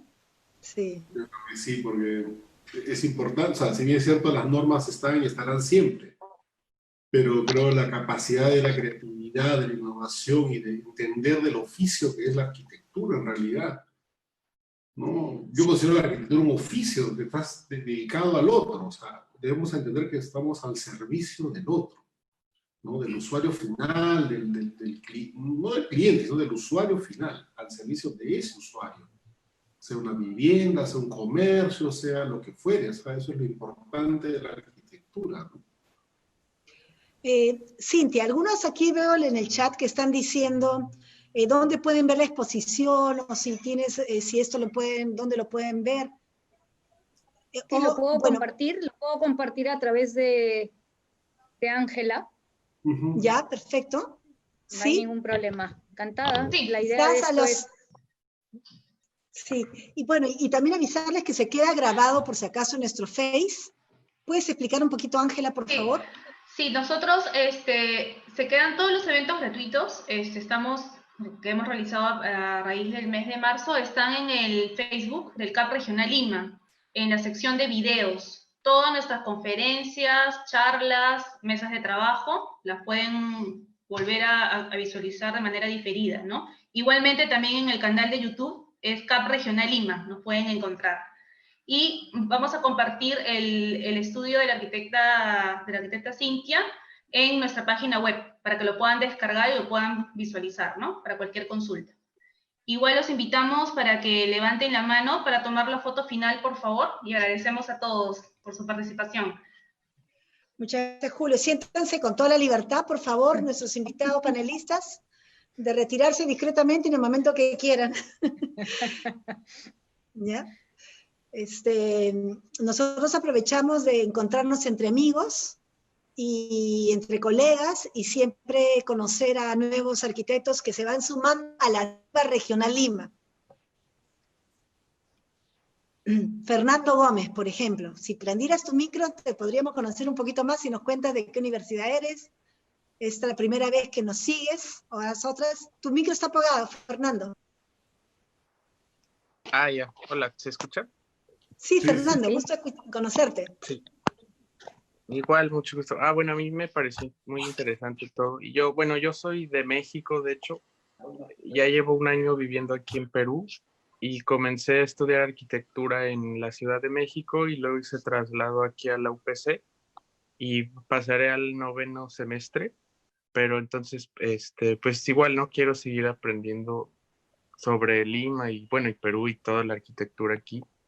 Y pues para estar al corriente, ¿no? De las tendencias también aquí y pues porque igual, ¿no? Será de donde me voy a graduar como arquitecto, entonces me pareció muy interesante. Muchas gracias, Fernando. Aprovecho tu participación para contarles a todos que desde el primer mes que tuvimos, las 3 semanas que tuvimos como nueva directiva antes de que nos llegue la pandemia, se acercaron un grupo de jóvenes universitarios y han formado un grupo, una comisión de jóvenes, de estudiantes universitarios que van a colaborar con el Colegio de Arquitectos. Y entre las actividades que nos han propuesto es hacer justamente un concurso de arquitectura interuniversidades, ¿no? Entonces prontamente las daremos a conocer, pero los invitamos a ti, Fernando, como todos los estudiantes, a ir participando e integrándose en las nuevas actividades que ustedes mismos, jóvenes universitarios, van a organizar para las universidades, ¿no? Y siempre acercándose al CAP. Eso es lo que queremos, que el Colegio de Arquitectos vaya integrando a los jóvenes desde que están estudiando, bachilleres, y todos los colegiados, desde el más jovencito hasta el mayor. Todos bienvenidos. Aprovecho de Sí, saludar a muchas César, gracias. mi compañero de la universidad. César Roncayolo, qué gusto de verte. No se te escucha, ¿estás con el micro apagado? Ay, ay.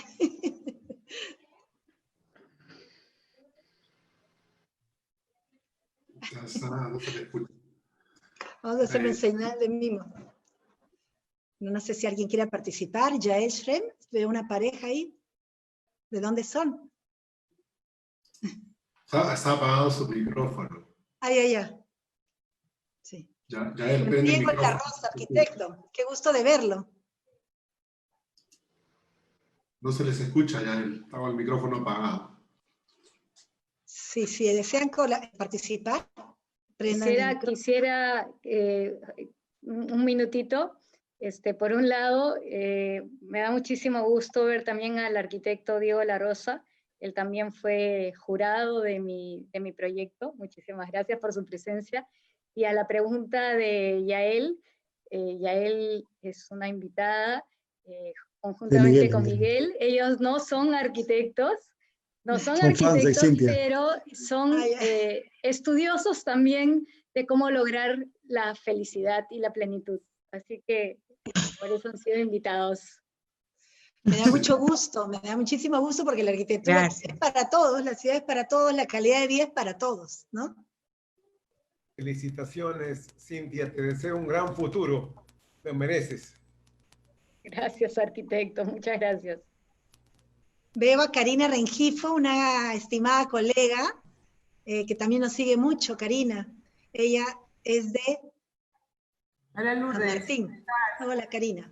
Felicitaciones por este tipo de exposiciones que hay, que nos ayudan mucho a comprender un poco lo que sucede con la sociedad y con estos espacios que nos permiten socializarnos, ¿no? Ha sido muy interesante la exposición de las arquitectas y bueno, te felicito también por realizar este tipo de eventos que nos ayudan mucho a incrementar nuestros conocimientos y hacer un poco más sensible esa parte sensible de la arquitectura. Muchas gracias, Karina. Saludos por ahí a todos. Sí, de Tarapoto. Sí, de Tarapoto. Sí. Del mejor lugar del chocolate. El mejor cielo. El mejor cielo. Tarapoto es lo más lindo que existe. Sí. Bueno, Bueno, quiero agradecerles, yo me despido. Cintia, sí, yo también me voy a despedir esta vez. Muchas gracias a todos y bueno, nos esperamos próximamente y espero contar con la presencia de todos ustedes. Muchas gracias.